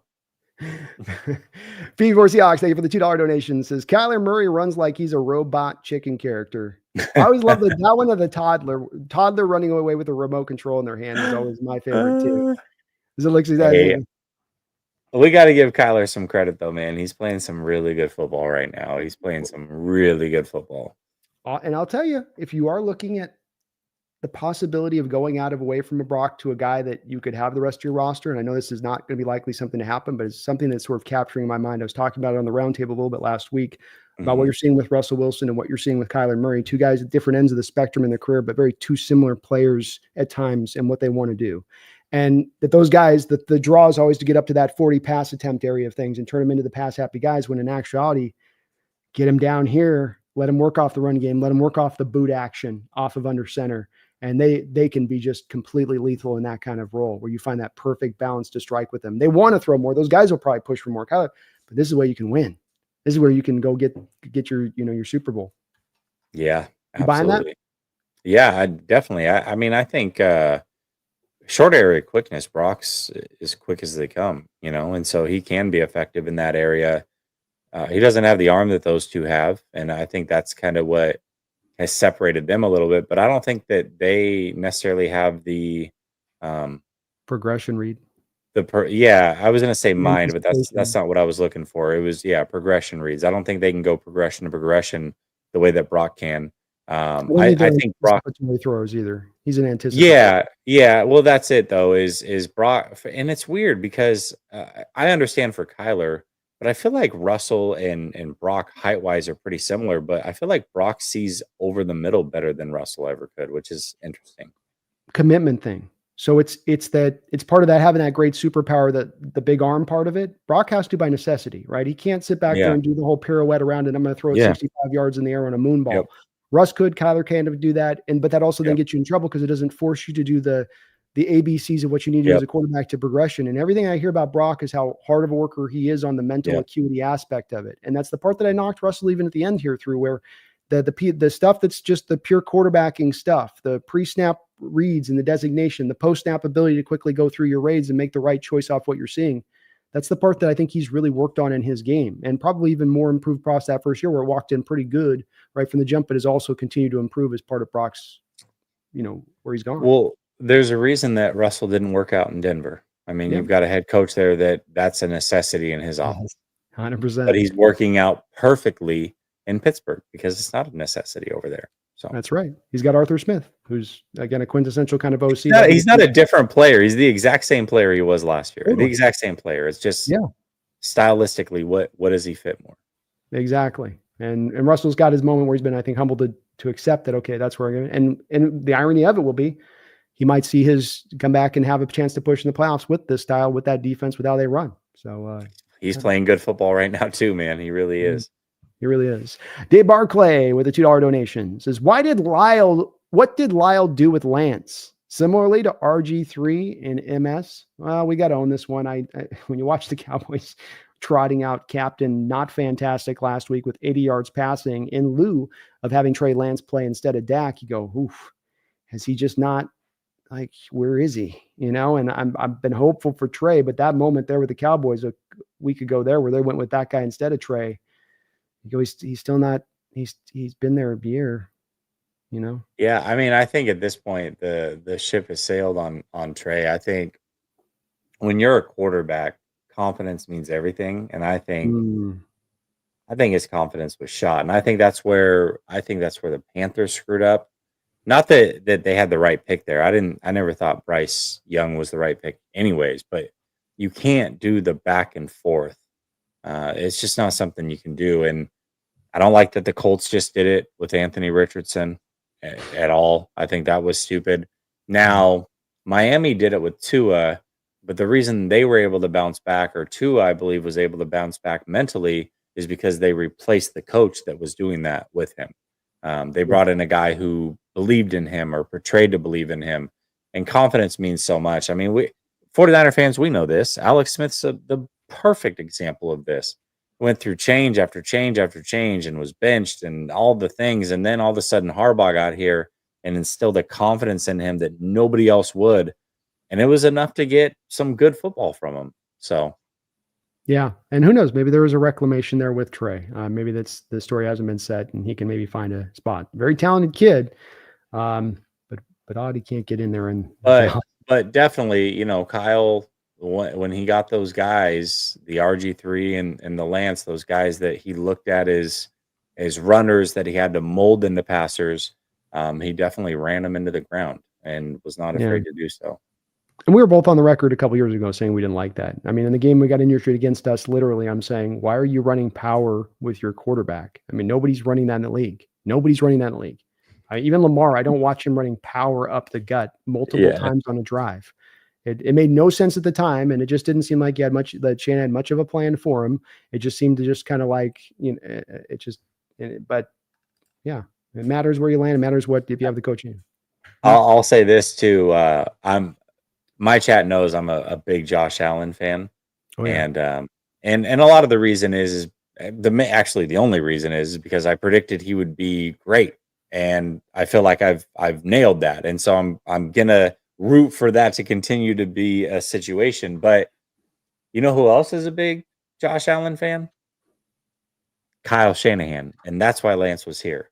He thought he could have his Josh Allen and Lance. That's why he wanted the big arm, 6'4" guy that he felt could, you know, run over guys and do all the, you know, great arm and all this stuff. He's the reason that Lance was the pick, because he talked about how, well, I mean, if Josh Allen had fallen to us that year, we would have taken him. It just wasn't in the cards, and we weren't, you know, we couldn't trade up and blah, blah, blah. He loved Josh Allen, and he watched Josh Allen do to him. And I believe it was 2020. And he was like, no, I need that guy. And so that's why Lance was here. Hard to chase greatness, man. It's like the looking for the next Mahomes thing, because I think Allen is in that similar place. Like, it's hard to go find that next guy like that if that's what you're looking for as you know, the guy that you think he will be. Keon Lund and Bark Dave, thank you again for all your donos today, man. I really appreciate it.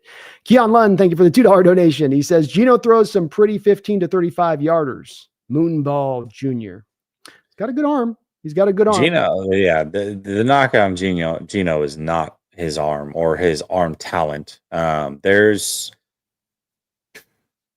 make a 10 to 15 throws a year that you go, there's not many guys in the league making that throw. I'll tell you what.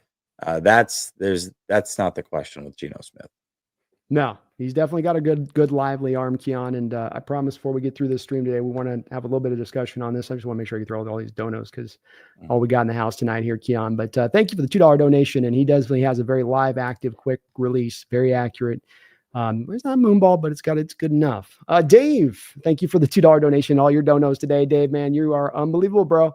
Says, I like how Brandon gives care to super chats. Well, I try, man. You're kind enough to donate in here, and I'm pulling Jesse Esther along today, so we're putting him in an overtime period here, Dave. But thank you, man. Are you implying that you don't like how I care for super chats, Dave? That's the real question. I feel slighted right now. I think he's probably referencing the round table, because I know we got to spin through those. And on that one, Dave, we got at times there on that, we've got, you know, folks in there that are trying to get out within an hour. So I know that Z-Bot's in there looking at the clock, seeing it, you know, we've got Jake going 45 minutes alone on the talk time. So dude, Jake, my gosh, he showed up 30 minutes late. Yesterday, he showed up 30 minutes late. I love Jake, man. He shows up 30 minutes late, and I was like, oh man, we're gonna get through this thing in an hour. And I was like, I underestimated Jake in his talking abilities. Oh, severely underestimated him. He's gonna let it rip. He's gonna let it rip. So he's just Z-Bot's trying out there, Dave. He knows he knows we get an hour show, go hour 45. So he's just he's trying to get couldn't through. But I always love interacting with you guys on this. Niner fans too. You guys are always, to a man. We get usually nothing but respectful folks coming in. We got quite a few Niner fans that we get in our chat on the live stream shows. So props to you guys for the respect you guys always do show on that, Dave. And for Jerry Jones. Oh my gosh. Marcus, thank you for the $2 donation. I was talking about Jerry Jones, 8.5. Yeah, there we go. Fair enough. That's only Jerry. I mock him for years, and I'll mock him on stuff that he'd say like fake, and then he comes out and says something very close to what I'd say. It's like like when he mocked his son for the whole, Micah was me, my son. He liked taco. He liked taco because he was hungry, because he's a hungry boy. It's like, and then he comes out and has a press conference where he's like, yeah, Micah was me. My son liked taco. That just shows you I know what I'm doing, and he maybe doesn't. That's why I'm still here. Like, did somebody AI his voice? Like, what? No, that's real. Oh my God. No, that's not. And then the 8.5 inches, and then it's Jamie just and doing this scramble to turn it off. It's like, of course he's concentrating on that. Of course Jerry is. Please never let my owner be the general manager. That would be a living hell for a football fan. Marcus, thank you for that dono. Y2K, thank you for the $2 donation. Last one. A Mitchell Colts wide receiver season thoughts. That'd be a Donnie Mitchell. Yeah, Adonai Mitchell. And I'll tell you what, he's like the one that got away for a lot of 49er You're breaking up a little guys. bit there. There you go. Oh, sorry. Am I good? You're good now. Yeah, it was a little bit about I was saying that he's the one that got away for a lot of 49er fans. A lot of 49er fans wanted Adonai Mitchell, and especially as he fell through the draft and slipped a little bit. It's like, man, you could have gotten him at the end of the second round. And a lot of people thought he wasn't going to be great because of, some of the things that they were hearing. We'll see about him. But as far as just a pure route runner and separation, man, he's already up there. Already. He's maybe there was not as talented a receiver outside of those first opening 4 guys that got taken in the draft, and that he was the most talented as number 5 right behind him. The character questions are legitimate with him that you're hearing it, I think, from 2 different programs potentially come out. And when you look at Shanahan, the thing that you can tell with him with pretty certainty, when you especially look at a guy like with the trek of a Brandon Ayuk and how much he had to go in and out of the doghouse, and especially times for that being at times for the willingness to become a really good run blocker and to be dedicated doing that. And then he's become one of the fiercest, best ones in the sport. Juwan Jennings and how he's developed as a receiver. Yeah. Guess what else he's developed though? As a run blocker. I would wonder if maybe Shanahan, for a guy that drafted Parasol, because of the fact Parasol was this incredible worker as well, they'll put that hard work, and you have a guy that there's questions on the work ethic, and then maybe also probably some questions there with how he'd be as a run blocker if you went out there and grabbed him, and that'd be enough to push him off for Shanahan, and maybe rightfully so. That you say, hey, we need to have our receivers block in this offense if we're going to draft him. Yeah, absolutely. And maybe look at breaking up again. There you go. I don't know what's going weird. All right. You're good. Maybe he looked at Pearsall and Adonai as like those pure route runners, and then some of the stuff that was coming out about Adonai was enough to scare him away, and so he's like, hey, Pearsall we know is more grounded and more solid, so that's the route he went. That's a possibility too. I think he would have liked Adonai. I think he would have had him high on his board. I do. Definitely the talent's legit there with him, and it wouldn't surprise me if he develops into a very, very good player there. If they can figure out how to deal with Anthony Richardson, not try to turn him into an RG3 either. Dave Barclay, thank you for the $2 donation. And I promise you, I'm trying, Jesse, we got 60 donos on the board today. Will Lyle ever be humble? He's so awful, yet proud. It's hard to be humble when you're even if you're not getting the Super Bowl, when you're getting up that high every year and putting that consistently of a good team out, isn't it? Sometimes the loudest people are the ones that are wrong.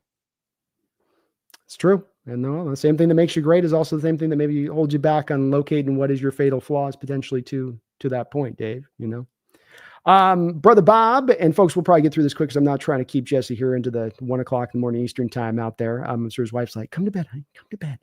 Brother Bob, thank you for the $2 donation. Says Bosa's definitely playing Sunday, leg fine.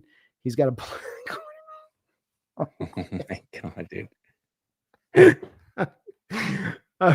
Fair enough, Brother Bob. 100% health for Bosa coming into the Seattle game. Thank you for the scouting report. Mark Sanchez, thank you for the $10 donation. Mark, appreciate you for that. I'm a diehard Hawks fan. Mark? Is that the Mark Sanchez? He's claimed not in the past, but he's dropped a lot of big donos on my deals. So I don't know if he's just laying low on that one. I thought he said no, but I don't know, maybe. Mark says, I've always liked Boise State ball, but I don't mind some chaos. So if Sean, I gotta learn to say this guy's name. You say that you got it right. Giante fell to the Niners in the upcoming draft. Should the Niners take him? Should they take him? If he fell in the draft, that'd be an easy one, wouldn't it? You're a no? Yeah, Hall of Fame. I would love to have Genty. I would love to have Genty. I think the talent would be too hard to pass on if he fell to the 20s. Yeah, probably. There's been 4 backs worth top 10 picks in the last 8 years in the NFL. I think if you're in that position, they're legitimately that good, and they've tended to be pretty good. Even Robinson is doing fine out there with Atlanta. If your guys would be sitting at worst case 24, 25, I mean that's pretty excellent value at that point. Even the analytic stat nerds on running backs would be like, no, that's a good place to take a guy like that. Yeah, so I'd say yeah, you'd have to go with it there, Mark. I'd say you got to go with it if you're them. They don't want to, though, I'm sure, but what you do is you just go Ricky Pearsall, CMC is your kind of quasi Debo guy with Christian, then worked in. He's almost kind of turns into a slot because he could have been a slot receiver coming out of college. He could still slide back and take snaps out of there all day long and be very effective in that manner. And then you just move Giante into the running back with Grendo Mason as a trilateral thing going on there. Yeah, I mean he's good, dude. He's going to be good. I don't know. It'd be hard to pass. They just have so many other things that they could use, but man, that's a talent. That's a talent right there. Thank you, though, Mark. I appreciate you for that on the donation. I think you'd take him if you sit on the board. Jesse be there going, you just got to do it. I know you're a little bit hesitant right now, but you'd be like, Jesse, you got to do it there. Dave, thank you for the $2 donation. He says, dude, Jesse can talk more than I can super chat. He definitely gets rolling, man. When he gets going, it's like, here we go. You know what I mean? You ain't stopping that flow. So he does some great work out there, man. And he's kicking butt on that Rams channel. That's for sure. He is. Yeah. Jake's great. I love Jake. He is. He's a good guy. Dave Barclay. And I brought him over on the Geno thing, which I love. I'm going to get you there yet. Dave with another $2 donation. Brandon, you do the spot on George H.W. Bush. Thank you. I do. It's about freedom. It's about strategery. Okay. Strategery. You don't win football by non-strategery. You got to be like war. War games are won with strategery. Now, you got Shanahan in general, but he's a 5-star general. Or is he one of those 2-star generals? Thank you, man. Every once in a while, I got a few impressions I can bring out when they're welcome. Brother Bob, thank you for the $2 donation as well. Brandon, how do you not breathe but keep talking? Is it the cocaina? It's that Bolivian nose candy, man, Brother Bob. That Bolivian nose candy. I just get it direct FedEx to me every other week, and it's pure, you know. When you get the pure stuff, you guys watch the Johnny Depp movie. What happened when they all started doing the pure stuff? It was like, I kind of feel my face. Same thing for me, man. Same thing. And unlike the 15 minutes, like a couple hours.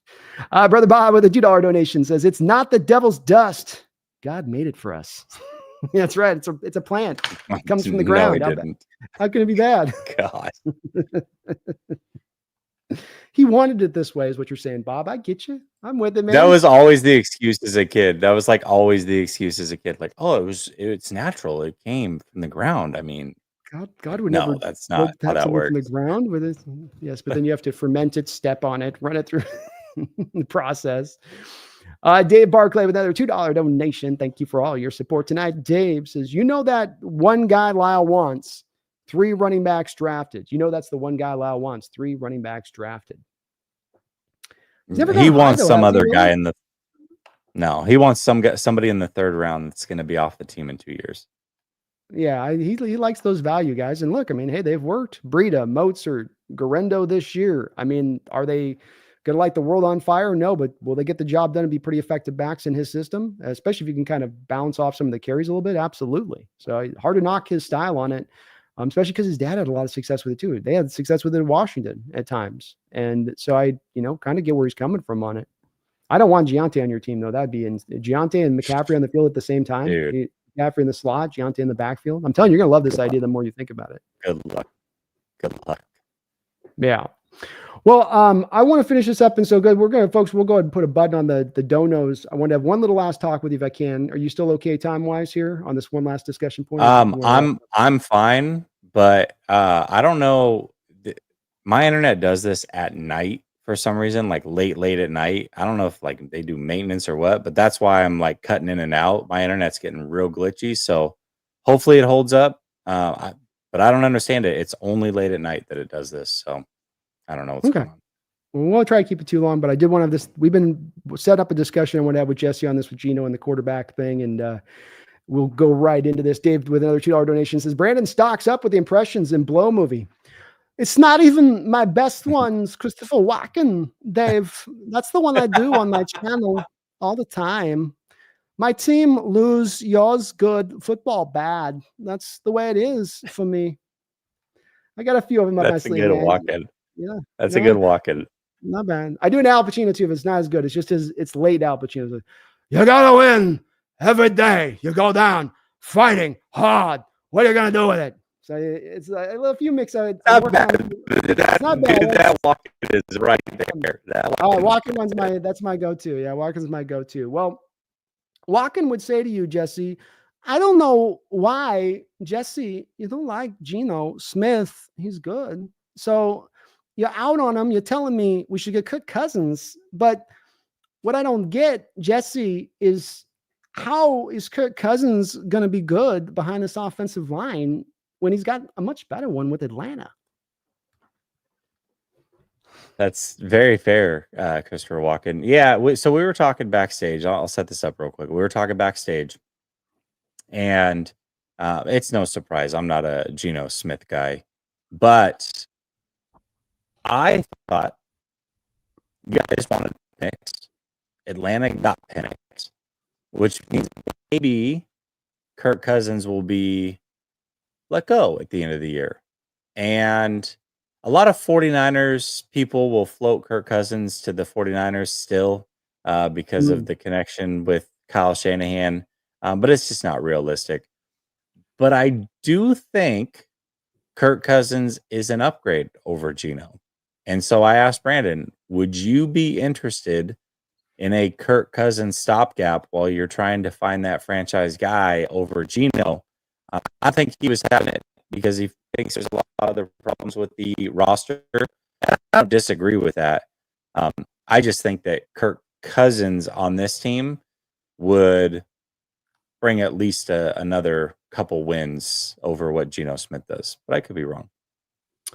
Yeah, it's where I think for us in the heart of this discussion, it just comes back down to me, the supporting cast angle, weighs in this so heavily. And I know Geno's not the most mobile guy, but compared to Kirk Cousins after that Achilles injury, he might as well be Michael Vick, comparatively speaking.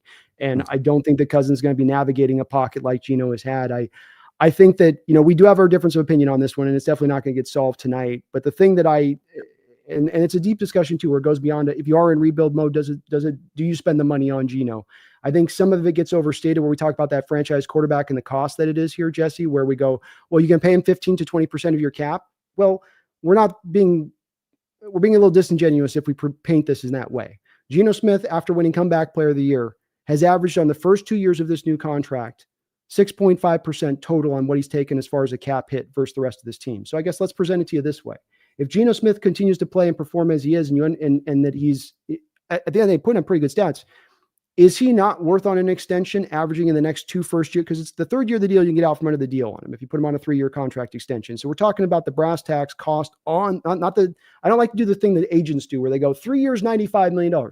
What is the actual cost each of those first 2 years on the deal? Looking at Geno's contract, 4.5%, 10%, 6.5% approximately on the first 2 years of the deal. If you had that same deal to present for Geno Smith this offseason, is that still not worth the money at that point, understanding he's been around the 17th highest paid quarterback over the last 2 years? No, I think he's adequately paid. I do. I think he's adequately paid for what he brings to the table, right? Much like I said, Baker is adequately paid. So no, I don't think like he's overpaid by any means. I get it. A lot of people look at the overall number. They did the same thing with Daniel Jones and what have you, but you really got to break it down to like a per year basis. I just think it's tough, and Kirk Cousins isn't solving the issue long term either. I was falling because it makes sense, but yeah, ultimately you're looking for the franchise guy, and I would be a hypocrite if I said, "Hey, you're looking for the franchise guy, and Geno's not it." Bring in Kirk Cousins when I just said 30 minutes ago, I don't think he's a franchise guy either. You know what I mean? So I understand it from that standpoint. I don't think Kirk Cousins is fixing all the issues. But it did make a lot of sense to me. I'm like, I think this could, it's at least an upgrade. But ultimately, I think you're looking for the franchise guy. And so whether that's, Geno as a stopgap for a year, Kirk Cousins, what have you, I feel like the Seahawks roster is good. I know that I said I've got to be out on it. Maybe it's not as talented as what I thought, but man, if you throw Kirk Cousins in here with these wide receivers, and I don't know, man. I just feel like it could be enough of an upgrade where things get interesting in Seattle. But yes, you had Kyle Pitts, Drake London that they said he's going to take their games to the next level there in Atlanta, and they've been good. But and Pitts has been. He definitely took London's to the next level. He did maybe do that. London's, but I think that I think when in my opinion, I don't think that Kirk Cousins is a better quarterback than Geno Smith at this point in time in their career. I think the difference between those two guys is opportunity.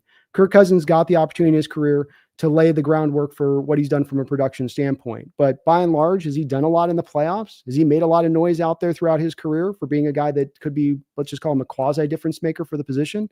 I don't see that.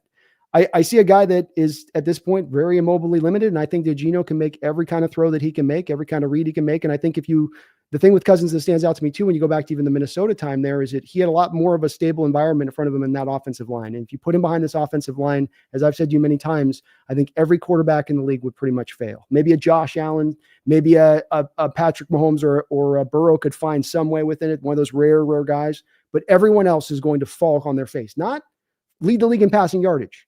Fall on their face.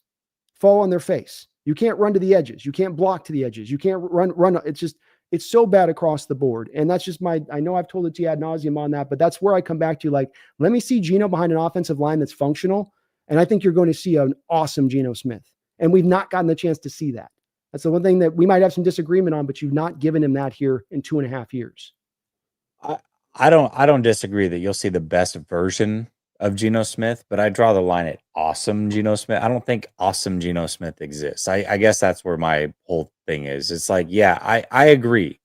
I don't think Geno's a bad quarterback. I don't think that the league has a ton of great quarterbacks at any given time. I think Geno is, around 17 to 20. I think when he's playing at his best, you can argue he's top 15 at his best. And sounds good on the surface, but quarterback play is not always the greatest. So yes, is he a starting level quarterback for sure? But awesome Geno, I don't think awesome. To me, awesome and Geno, those two things don't go together. I think you'll get a better Geno, the best Geno you can get, but the best Geno is not awesome, in my opinion. So I think the best for Cousins, even at this stage in his career, is going to be better than what Geno provides. I'd say it's fair. And again, I know we're not going to get agreement, but I think you look at those first 10 games, you did get an awesome Geno in that first year. And then it all fell in the toilet as far as your run blocking, as far as your defense, as far as your pass protection, by and large, because of injuries to the offensive line in that first year he took over. But that's why he won comeback player of the year, was with that first 10 games, he was on an MVP run, not 2 games, not 3 games, well over half a season. He was playing at an awesome level. And it's really not up for debate if you just take that 10-game sample on that. And then what happened at that point is that it took a left turn. Those things all fell away then for this last 2.5 years. And it's easy enough to prove it, from the pressure rates to the inability to run block to how bad the defense has been. And when you put that all together versus, like, let's say what your Niners have put for Brock Purdy to be successful. it is as big a difference as you could quantifiably look at. It's not just about the talent, it's about how that talent's playing on the field. And that's where it goes beyond how you picked and how good they should be. It's what they've actually looked like on the field. And that offensive line's been atrocious. This defense by and large has been atrocious. Your ability to run block has been by and large atrocious over the last 2.5 years. But when you had that 10-game sample, man, he was awesome. There, you can go back and look at the stories that were written at the time. MVP discussion, MVP Geno Smith, and if he's not, right, but if he's the 17th we're talking about. If he's 17th best quarterback, he's not in that kind of discussion like that. I don't see guys that are the 17th or 20th best quarterback that we actually legitimately 10 games in a season are going, well, that guy's like in an MVP discussion. I know it's a small sample size, but the only moment I've got with him was some actual stuff kind of working in front of him so that he can be at his best. But I know I'm not going to sell you on this. I'm going to disagree. I did see Jimmy Garoppolo look like a top 10 quarterback, and that guy can't even start in this league. Listen, Geno's better than Jimmy. I'm not trying to say that they're the same, but we've seen guys go on a Lynn Sanity type run, right? The one thing about Geno, and this is so the thing is that's what I'm saying about your San Francisco is you guys have been living with having a really good supporting cast you're giving your quarterback for many years now. We've not been doing that equivalency. And it's not a small equivalency. It's a major equivalency from the defense to the offensive line play, to the efficiency of the run block, to the schemes run, to that. And look at Waldron.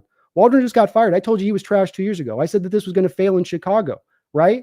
Isn't it also kind of then, when we look at that in retrospect in his time in Seattle, about how he was also probably holding the ship back here too as well, in addition to all those other things. And Geno was under Waldron through those first 2 years. So it's like, it's all of that stuff bundled up in a package. It's not just that one thing, but it's all kind of together on it. I think a lot of quarterbacks that aren't good in this league can play well if everything that you're hoping for or that was right for Geno for that 10-game stretch is right. We've seen stretches like that from quarterbacks that aren't good in this league. Everything is good. We've seen the guy in Minnesota. Oh my gosh. Darnold. They went on that magical run. Who? Sam Darnold. No, not Sam Darnold. Sam Darnold. Yeah. Oh, not Sam Darnold. You're talking about the other Case guy from Keenum. the Rams. Yeah. Case Keenum. We've seen Case Keenum happen in this league. Like, this is not unique. We've seen but this, he was never an MVP discussion. He was never in any MVP. No one ever at any point uttered Case Keenum's going to be an MVP in this league or is in the MVP discussion during that year. But go look at that. But that we're talking about a 10-game stretch. At least Case did it for a whole season. It wasn't just 10 games. We got a whole season out of Case Keenum. Yeah, absolutely. Because of those parts held up for him that I'm talking about. I think the parts you're ignoring here they're the big part of this factor that phases in, where it's not merely of me saying these need to be dominant aspects of the team. It's that these have been league worst aspects of the team across the board for a couple of years now, and that no quarterback is succeeding in that environment. And to make a determination about a quarterback that he ranks about here in that much chaos, in that much crappiness, you might be right. And you might just be able to see it so clearly through all that. But I would just counter that again, understanding every quarterback will pretty much fail in that environment, that it's in my opinion, getting a little bit short in the shift, but we may not ever learn on this. So we'll find out one way or another, hopefully at some point. I'll tell you this, if he ever gets the supporting cast and opinions on this, I know where you stand. I want to be on the record on this. If he ever does get that supporting cast, be it here or somewhere else, you will see an awesome Geno Smith. You will see that guy that you're going, oh, I didn't know we actually had this fully in his bag on that. And it'll be proven at that time. I stand on that as much as anything I believe as far as a football opinion and watching this guy this past couple of years. But I love the disagreement. All right. Let me wrap us up here. I've kept just cut out on me a little bit. Yeah, you cut out on me a little bit there. It's all good. Yeah, it's probably. Dave Barclay, thank you again for all your donations tonight as we'll kind of just wrap this up here. Brandon, can you do an interview with multiple people alone? Yes, I can do that. I've done that at times back and forth. I do a Jerry Jones and his son impression back and forwards, quit eating the burrito. Daddy, I like the burrito. I said, quit eating the burrito, boy. Get on the scouting reports. I'm so hungry, Daddy. So I do a little bit of back and forth on that. Dave, thank you for the $2 donation. Jesse, full on Christopher Walken interview next time. Oh, I think hopefully Jesse's still here. I think they're killing his internet right now on the other side of this, folks. Dave Barclay, thank you for the $2 donation. Says, did you read my McDonald question? Am I that high? Did I miss a McDonald question? Oh, it looks like we might have lost Jesse there. He's probably going to come back in and out. Jesse's internet's acting up.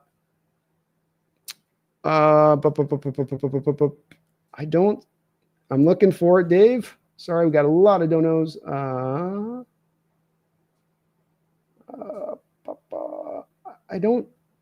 I might have missed it. I don't see it in here though. Oh, here we go. Dave, thank you for the $2 donation. Says, Brandon, do you like McDonald before or still? I still do like McDonald. I mean, my number one choice was to be looking at Harbaugh was my guy. That was my number one guy because that was the guy that I had the most faith in being able to, make it happen at that point. And we got Jesse back here. Thanks for egging on here, Jesse. I promise we're wrapping this up, brother. I did like McDonald as the hire, though. I was in favor of Harbaugh because of what you're seeing Harbaugh do with the Chargers, where he's the immediate turnaround. You know what you're going to get. That's why he was my number one guy. I didn't have any questions on it. There are questions with McDonald. He's the youngest head coach in the NFL. He's got a lot to learn. You have to go through some of that learning lumps with him being he's that young. So I understood that going in. That's why you have to be patient with him and give him his time, is that you knew what you were signing up for and you're hoping for the upside with that. But he hasn't been able to run his full scheme. I think part of that's just not having the right players in-house to run it. Some of it's just cleaning up the old that was here, Dave, and that there was a big mess. The walls were dirty and messy. The floors were done. We had like a hoarder in the house. He's having to clean all that up, and it's just probably going to take a little bit more time to get it done. But he's a smart guy. I think he really knows how to run a defense. And I think long-term, he's going to be a great coach in this league. CJ, thank you for the $2 donation. Gio is more skilled than Purdy.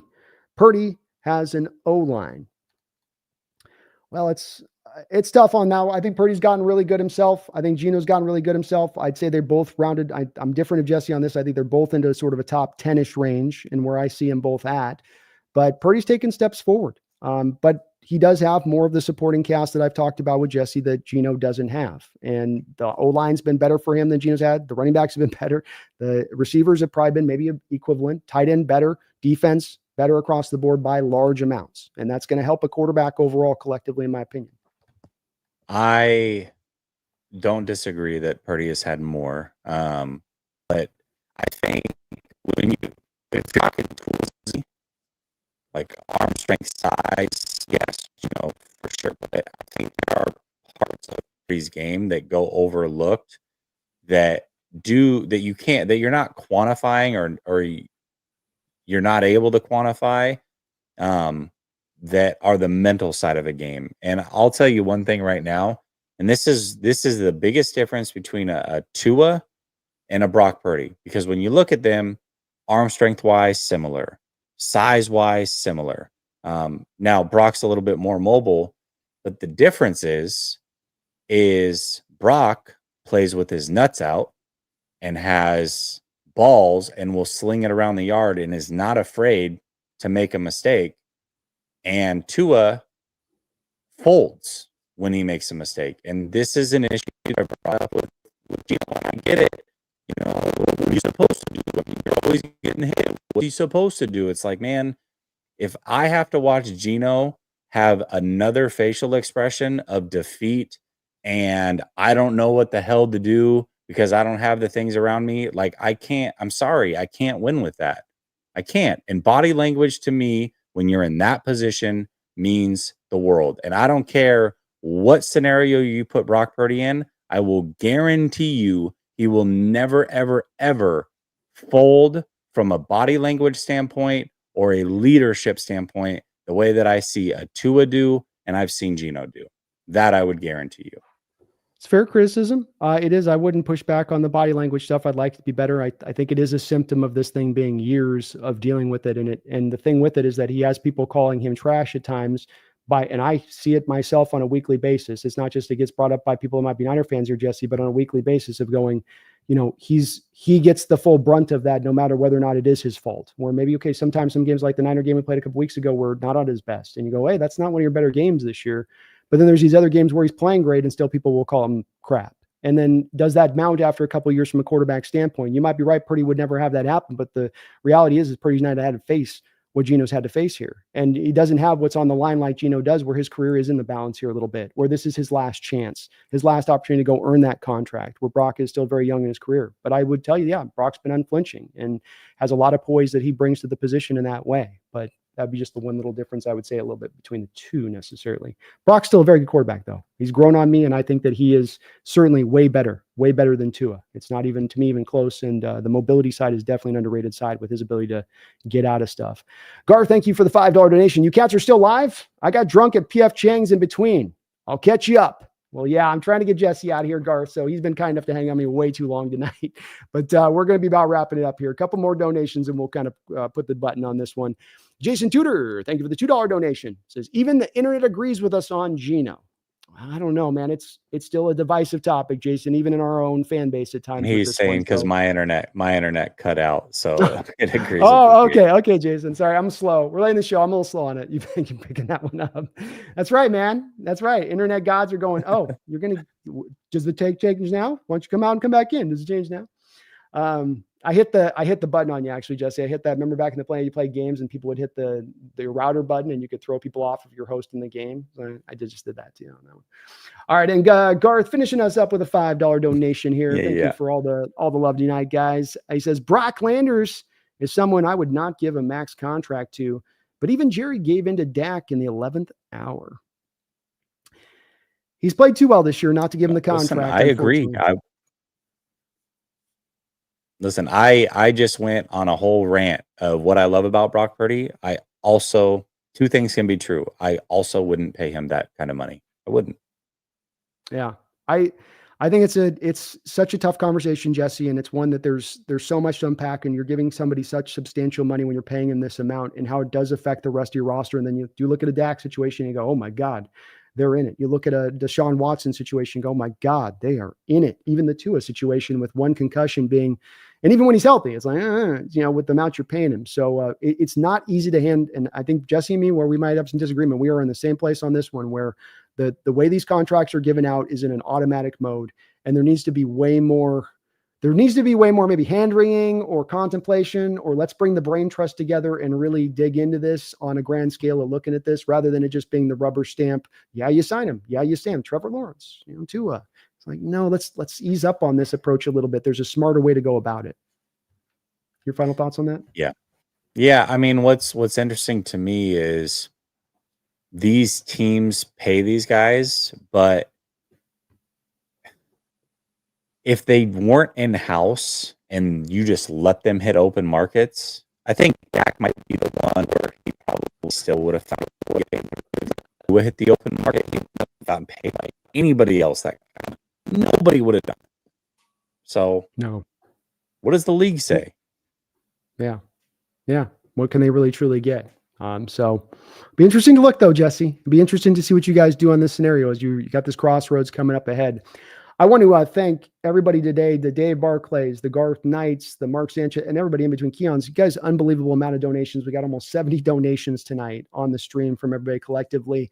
But let's make sure we're doing this if we can. Please hit that like button on either side of it. It helps both of these channels out on our algorithm to make sure that we're showing up for fans looking for content. If you're on my side of it, you got to do this. His people came in here and showed a lot of love to us in the house today. They have every time they've come in here. Please go down to the link in the description section below and click on Last Second Sports link there, direct link to YouTube channel of Jesse's here, and sub on up. We do these at least 3 times a year. I'm going to try to talk him into doing maybe a draft pre-show or even a draft day show where we might link up. I think I'm going to just go full on StreamYard that day and have some folks coming through. So maybe I'll be open to doing that, but we will be syncing back up again here, hopefully soon in the future, Jesse. I love having a chat with you. And I do think that as much as just my final thoughts on this to you, and it's not to give you any gas on this or false gas on this one, which is that I really think that this could be the year that sort of ends up being surprise to your Niners, especially if you come out the win with this one in this next game, of that the team ends up being one that just sort of surprises people potentially into winning that Super Bowl, as much as the vibes were off and where this is kind of clicking on to the health stuff. NFL's weird. And there's plenty of teams that will tell you, I've seen in history, and even those teams that have won multiple Super Bowls, and they'll say, all right, we were better that year than we actually were this year that we won that. And they'll tell you that. And it's just kind of odd like that. And the year as I go through, it goes through so many ebbs and flows. And you want to just be hot at the end of the year. You want to be at your healthiest at the end of the year. You guys are battle tested all to hell. And yeah, it's a tough NFC. But that part coming into play with some of the young guys that you've had come along, if they can maintain it, it's where you guys have been. It wouldn't shock me in the least if this was actually the year you guys ended up taking it. Dude, that would be incredible. I hope you're right. and I would gladly eat crow and celebrate a Super Bowl victory, man. I would love nothing more. I don't see it, but you might be right, man. The crazy things happen. You limp into the playoffs, and all of a sudden you get hot. You're right. Battle tested. All those things do play.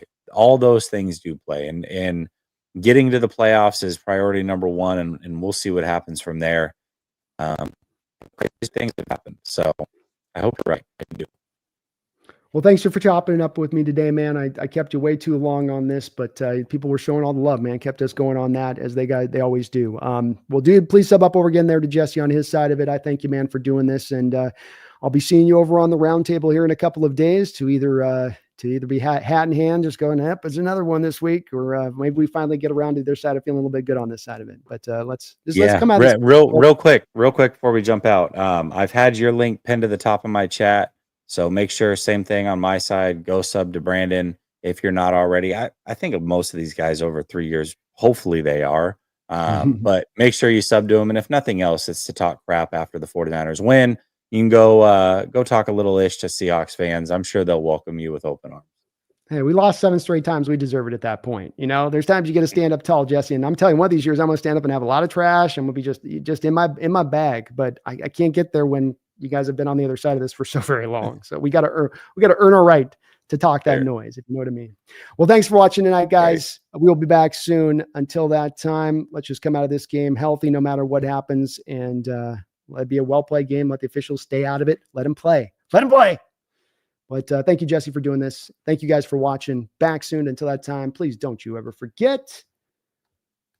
Go Hawks. Go Niners.